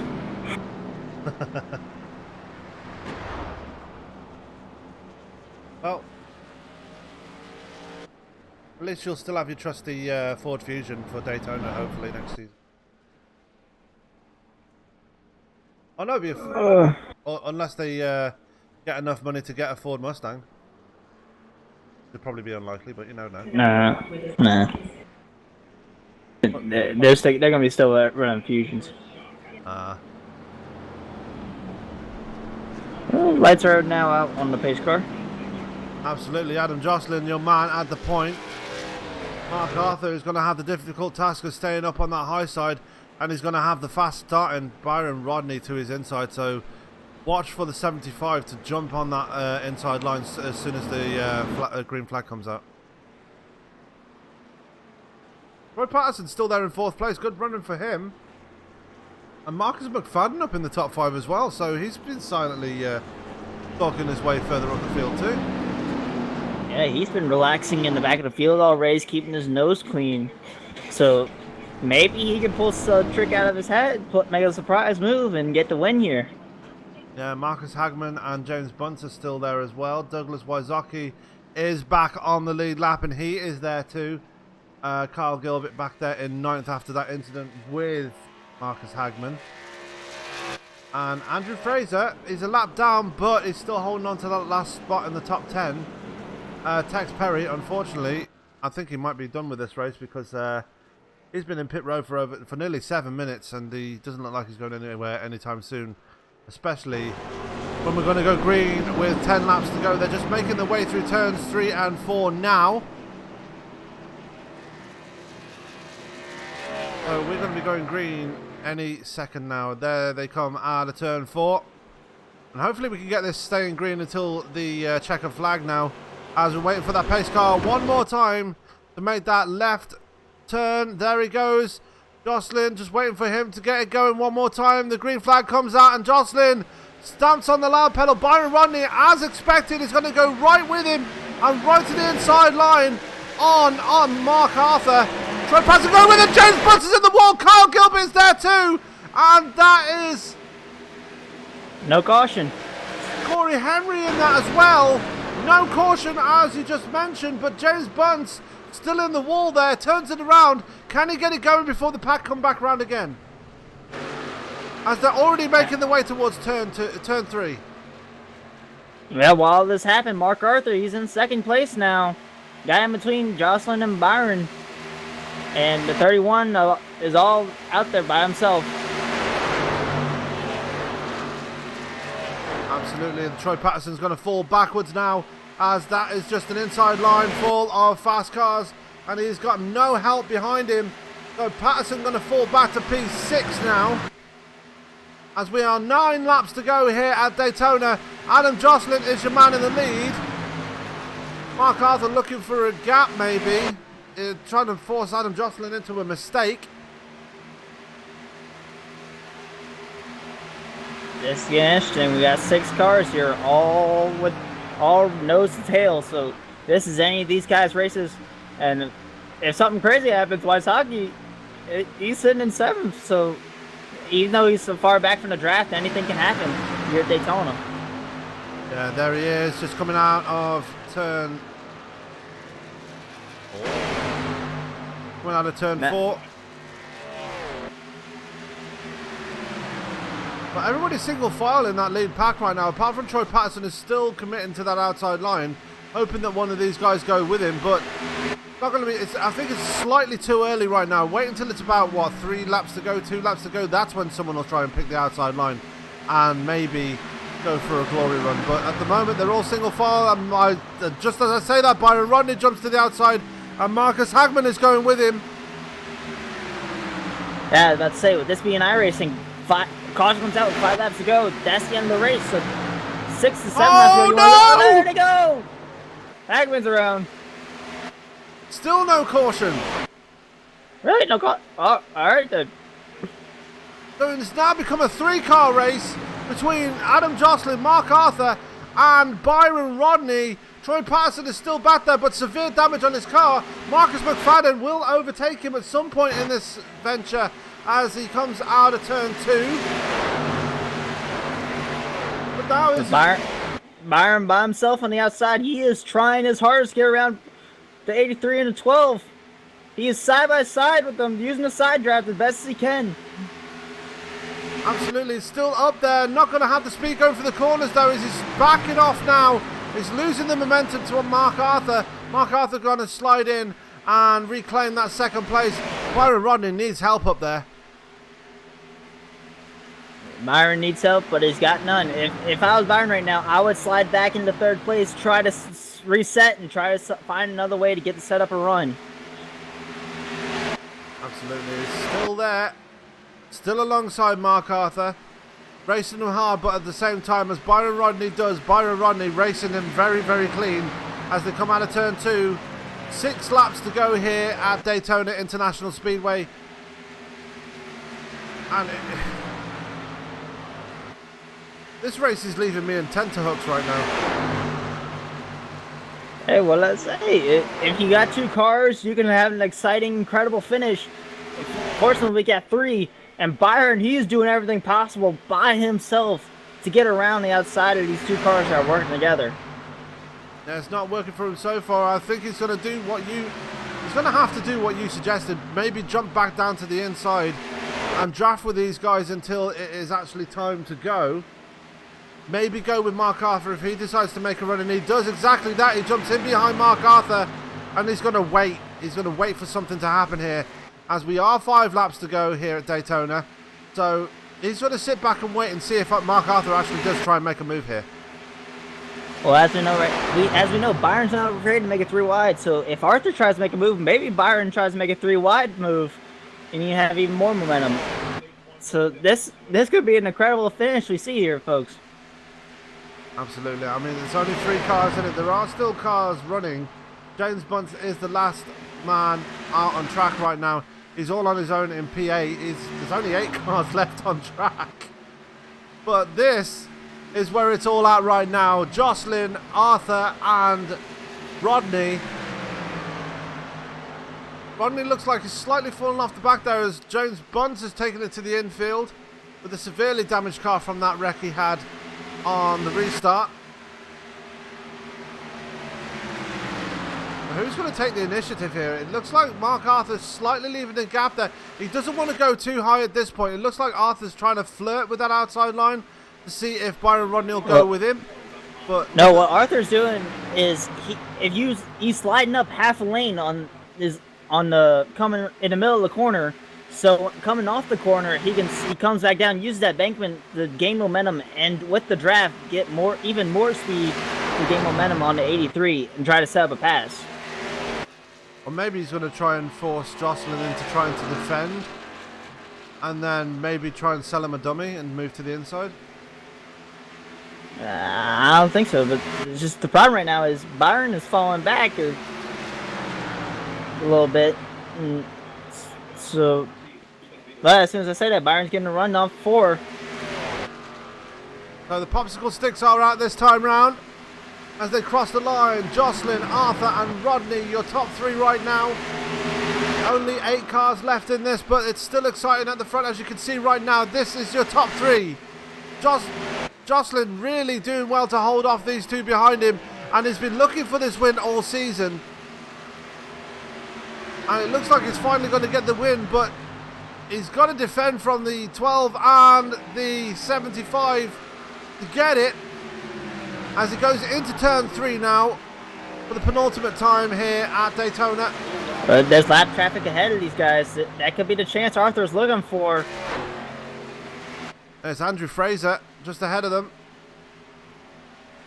As the white flag comes out this time round. So whatever happens now is going to make it to the checkered flag. Fraser pulls off the track, so that's not going to help Mark Arthur at all. Here comes Byron Rodney. He's trying to get a run on these 2 as they come through turns 1 and 2.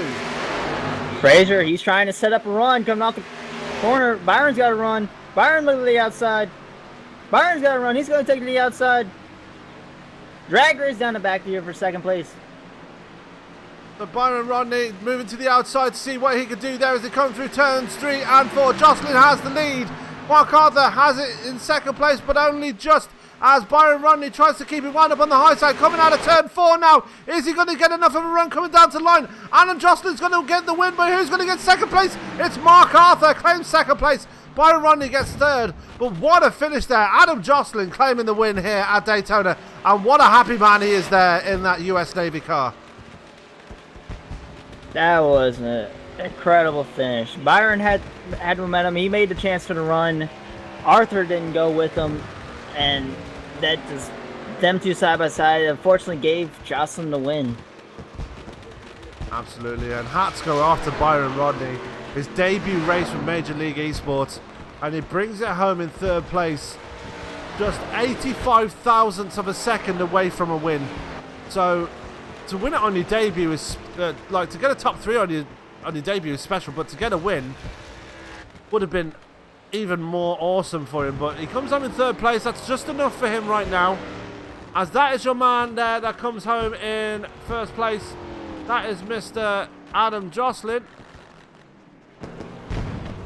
And with perfect theme of celebrating July 4th, we got the Navy car in victory lane. Absolutely.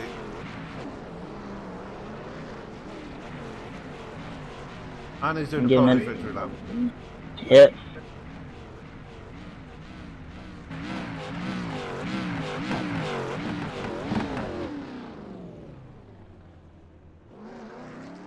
Burn him down, buddy. Burn him down. As that is our winner, Mr. Adam Jocelyn. Great finish there for the guys in Major League Esports. We are going to go to our interviews right now. As Tex, we're looking for Mr. Byron Rodney. And Byron, on your debut race, the win was right there, but 85 thousandths of a second between you and Adam Jocelyn. You've got to be happy with how you performed here tonight. Oh, it was great. It was so much fun racing with these guys. I haven't had this much fun on a super speedway, Sam, and I don't know how long. That was a blast. Yeah, and you got to be happy with the way the 75 K&M machine, PH Aware, sponsored by PH Aware, performed tonight. Running up there for the longest part here tonight, and really taking it to the well, what can I say, veterans of the league. just really throwing down the gauntlet for these guys tonight. Well, the super speedway for me in this car have been really good for some reason I can't understand, but I just had so much fun. There was one point where we were racing 3 wide in there, and I was in the middle, and these guys were holding the line so great. We had such a fun time racing it. And then this finish at the end, I think I pulled the trigger just a little too soon to get the momentum on it. I almost got into second, but I'm taking third. I'm happy. This is so much fun. I'm going to be back for more. Absolutely, and leading us on to that. We'll be glad to see you back next week. But Byron, it's been a race of attrition here tonight, especially with the track that it is. Unfortunately, with your teammate Tyler Vickery taking it behind the wall earlier on as well. What are your thoughts on the car here tonight and the racing overall? With everybody being as aggressive as they were out on track. Well, you had to pick your spots of when you can be aggressive and when you can't, and that's what I did. I sat back and I watched. There were times that I wanted to go take a pass or go 2 or 3 wide, and I just would not do it because I saw guys coming off of that yellow line 2 lanes up and back down in the corner. So I just stayed back and watched. And then when I felt it and I knew it was going to be coming, I just put myself in a position to get around it. There were a couple of them that happened in front of me, and by luck, I just happened to squeeze on through without getting any damage. It was being damage free because I used that fast repair back in the early in the first stage of this race, and I was able to keep it clean the whole rest of the way. And keep it clean you did. You got yourself into third place on your debut here tonight. Congratulations on that, Byron. Looking ahead to next week, we head to Kentucky. What are your thoughts going into that race, and what do you think you got for these guys? I don't think I have anything for him at Kentucky. I'm going to put down some practice laps, I tell you that much, to bring myself up to speed in this car at Kentucky because the tire package is a little different than the Cup cars. But I'm going to give it my best. We'll see how it goes. I mean, Super Speedway is one animal. Kentucky is something completely different. Absolutely. And just before we let you go and celebrate your third place, is anybody you'd like to give a shout out and give a thanks to here for your result tonight? Well, I'd like to give a shout out to this league here, Tex, for allowing me to come in and race with you guys. It was an honor and it was a privilege, and I hope I did you guys right the way I raced. I want to say thanks to KP for bringing me on to Team PH and bringing our awareness to pulmonary hypertension with a phenomenal evolution team. I'd like to say hi to MK out there. I know she's watching, and I'd like to say hi to everyone else that tuned in for this race. It was a fun race. I can't wait to keep going on to the next one. Okay, Byron, congratulations one more time on the third place. And I'll speak to you later, but we'll see you next week at Kentucky. Thank you, Sam. Thank you. And that was our third place finisher, Byron Rodney.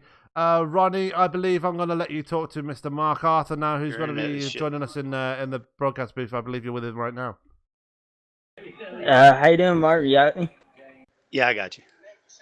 What incredible run today. You had a strong run in the duels, almost went in there, and came close again here in the main feature race. How did you think it went? Oh my God! I told Sam last week that I hate super speedways, and my opinion hasn't changed. I mean, it's just I was just talking to Adam in the lobby about it, and it's just no matter what you do, no matter how clean you try to stay. I mean, I only really made one, what I would call an aggressive move the whole race, and that was when I went 3 wide. And that was for the lead. Everybody stayed clean. That was fun, but the rest of the race, I was just trying to ride and just get there and just ride and ride. And I was complaining to some of them because they were racing so hard there midway through the second stage. And I'm just like, man, we can't race every lap like that. I know it's good for a broadcast and it's fun, but we're going to all be tore up at the end. And I don't know why people won't just wait till the last 20 laps or 5 laps in a segment and then battle it out. I don't know why everybody wants to get to the front, and that's what causes wrecks in super speedways. It just kills me. Yeah, those things are unfortunate to happen in race, but another unfortunate thing is that last lap, and Byron had to run on you, and you couldn't have a chance to get around Jocelyn. Is there anything you could have done differently on that last lap? No, I told Jocelyn, I told him before that last restart, my car was damaged. I mean, I had some right front damage, and I think it was sucking some air in where aerodynamic. I couldn't have done nothing if I tried to pass somebody. My car would have just died out there by itself with that nose in the air. But I told him, I says, look, don't worry about me trying to pass you. I'll push you as hard as I can. With tonight, the way tonight went, I was happy if I could get second or even third. And so he said, okay. He said he was unsure of what I would do. I told him if I do that, I'm a man of my word. And so I just got behind him, pushed as hard as I could. And that was all I had. When I'd fall off of him, I was flat footed. I mean, that's all my car had. So. Just allow me to interrupt here. Sorry, Mark. Sorry, Roddy. I believe this second place puts you back in the championship lead now as well, doesn't it, Mark? Yeah, I don't know where Spencer was tonight. He didn't tell me anything that he wasn't going to be here. Have to give a shout out to Kyle Gilbert. He kind of hooked me up with a little bit of a setup, and I tweaked it a little bit, and it was fast. I mean, I was telling them guys if Corey wouldn't have had to pit early, him and I was able to hook up really good. I could push the heck out of him, and I would just lay back enough to keep my engine cool. And as soon as they try to get around the outside, I'd push the crap. I don't think anybody could have passed us if we could have stayed 1-2 like that. Well, carry on, Ronnie. You're all You can go on. Just want to give you thoughts on next week's race. We go back to the 1.5 mile ovals at Kentucky. What are your thoughts on that track, and what do you think you got for these guys? 1.5 miles are okay. I mean, it's a lot better than this. It's a lot better than this in a road course, I can tell you that. So having a road course and then coming to this is just, in my opinion. I'm ready to get back to some actual racing. I'm ready for Martinsville, man. Bring that on. And finally, is there anybody you'd like to give a shout out to and thank for tonight's second place? Like I said, Kyle Gilbert, he hooked me up with a setup, and I mean it was okay. And then I tweaked it a little bit, and it was really fast. And like to thank my teammate Spencer for not showing up and giving me the lead back. If that's what happened, I'm unsure. I can't do that math in my head, and Tex for putting it on, and always you guys for broadcasting. Well, thank you, Mark, and we will see you next week at Kentucky. Thanks, Sam. And that was our second place finisher, Mark Arthur, and that's bringing our race winner now. He's with me right now, and that is Mr. Adam Jocelyn. Adam, finally got the monkey off your back. You've been challenging for wins all season, and now you finally got it. How do you feel right now? I'm ecstatic. Another guy and I, tonight, we kind of collaborated on this for about half an hour and got a pretty fast car. It was a rocket ship. Definitely was. I mean, in the qualifying before the dual race, you got the pole and locked yourself into the front row. That was the early catalyst. Me and Ronnie were actually discussing during the dual race that that might have been a disadvantage to you just because you didn't have the the experience of how the car raced out there. But it didn't hinder you too much here tonight, as it's definitely proved by bringing home the race win. Is that an actual accurate point?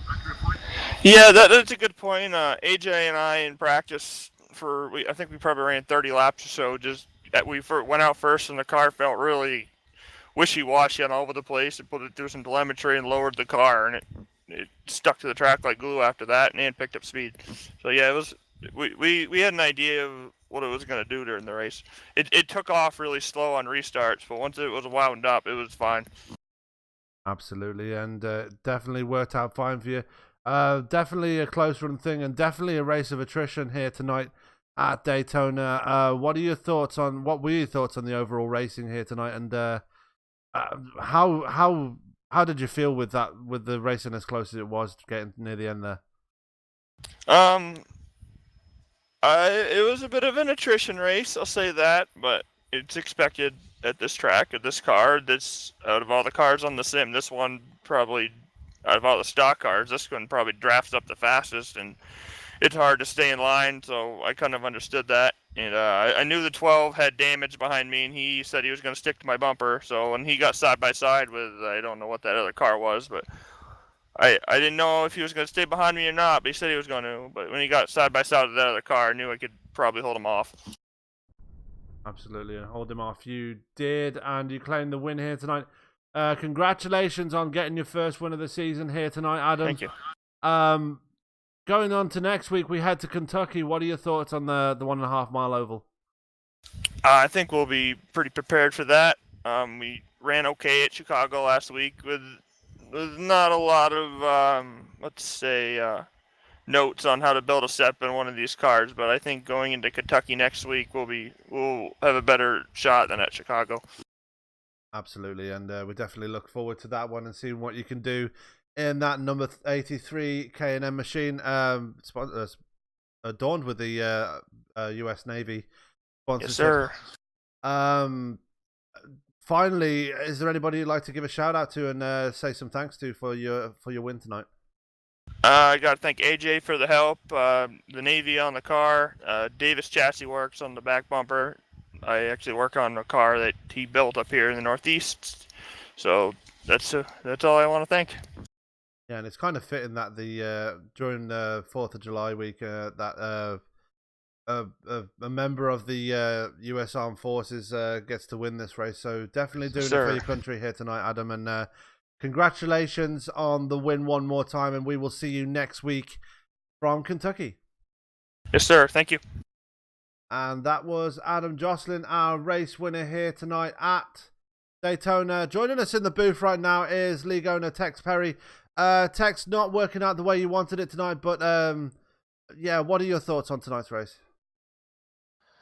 Honestly, I think it was actually a really good race. We had another fast piece just like we did at Talladega, and you watched. I could make the push from the back to the front 2 or 3 times, and we just got caught up in some stuff and took a wild ride through the catch fence and then back to the infield. And unfortunately, I'd used my fast repair earlier, accidentally had it checked, and we just didn't have enough to get back out there. Had over an hour's worth of required repairs, and it just wasn't worth trying to sit there and milk it. Yeah, and it was definitely a scary wreck that you had with Tyler Vickery. I mean, unfortunately, getting into it with Tyler is probably more bad luck for the 24 driver, but more bad luck for yourself. Last couple of races now, you've had quite a bit of bad luck, Tex. Looking ahead to Kentucky, is there anything you can fix to try and get that monkey off your back? Kentucky is a whole different beast. Like Adam said, compared to the super speedway racing, Kentucky's a whole different beast. Being a mile and a half, we've been able to run decent on the mile and a halves this year. I don't really know. I'm gonna have to put in some more test laps at Kentucky and see what we can come up with. But for the most part, I think we can ride and maybe get top 10. If there's a chance, we might be able to push into the top 5. Absolutely, and we look forward to that next week, Tex. Finally, before we let you go, is there anybody you'd like to give a shout out to before after tonight's race? Big shout out to the actual namesake for MLE, Dustin Logston. They had a very special loss in their family, and he was supposed to have come back this weekend and couldn't make it. I just want to give a big shout out to them. Marcus Hagman, as you said earlier, his wife was in a really bad accident. A big shout out to her, and prayers for a speedy recovery. Other than that, Sam, I got to thank y'all for putting on the broadcast and all the drivers that show up every week in and week out. We can't do this without them. Absolutely, and we enjoyed broadcasting these races, and yeah, we played your special song for you as well today during the warm-up, so glad we could brought that out to you as well, Tex. And yeah, it's been a good race tonight, a bit of an attrition, but definitely worth the watch. And if you're just joining us, then I suggest you go back and watch from the very beginning, because we have had a very stacked event here tonight. And yeah, congratulations, Tex, on putting on such a great event here tonight. We appreciate it. We just try to do it, give guys a place to race, and it seems to be the only time I actually get to race, and I get to race with these great guys. And like I say, I really can't do it without these guys. Yeah, what about that boy Byron Rodney making his debut here tonight and getting that 3rd place? Hey, I tell you what, I'm so proud of him. I pushed him to the front 2 or 3 times, and I wish I could have been there at the end. Watching him get hung out like he did, I felt so bad because we worked so well together. Yeah, but he's going to come back next week and he's going to try again. He seems to be in love with this league already, so definitely going to be interesting to see. Well, Tex, Unlucky again tonight, but definitely going to bring it back next week. I have no doubt about that. So, yeah, we'll see you next week at Kentucky. You know it. We'll be there. Absolutely. We'll see you later then, Texas. Anyway, after all the said and done, let's go to our results for tonight's race.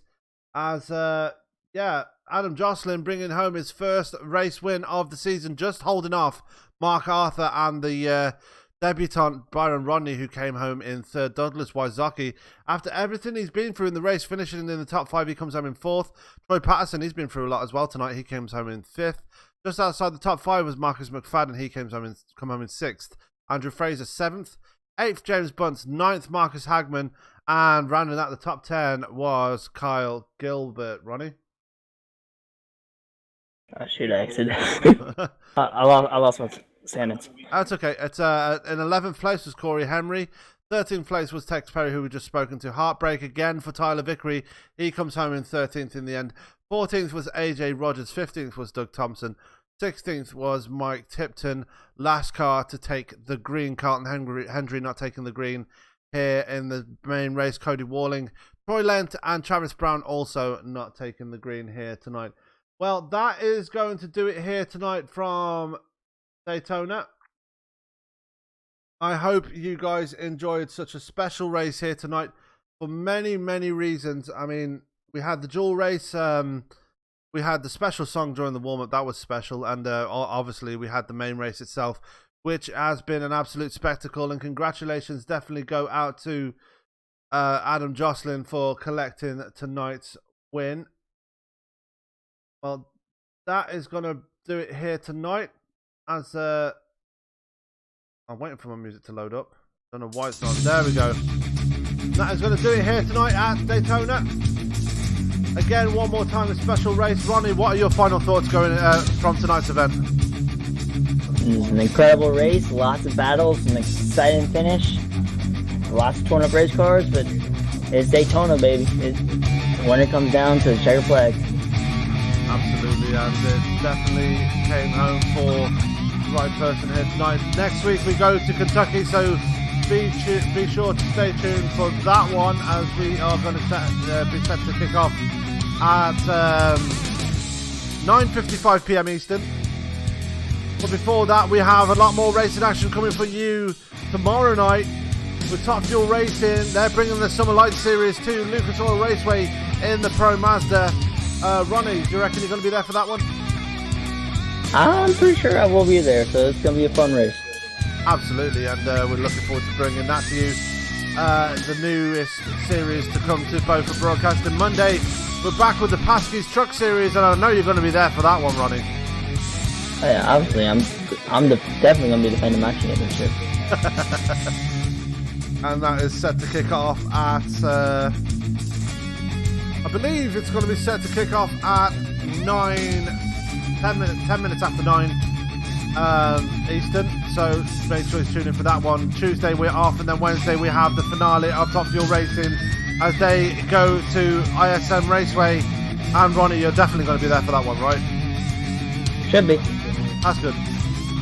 Thursday we're back with Soma as they are the first league to make their trip to Kentucky. That should be an interesting race. Friday we've got Go Fast Racing also in Kentucky, and then back again next week, as I've already mentioned, with Major League eSports Catalyst Mint Series from Kentucky. That is our schedule for the week, which leaves me only one more thing to say, and that is keep it clean, keep it green, and we will see you tomorrow night live from Lucas Oil Raceway for the Top Fuel Racing Summer Light Series.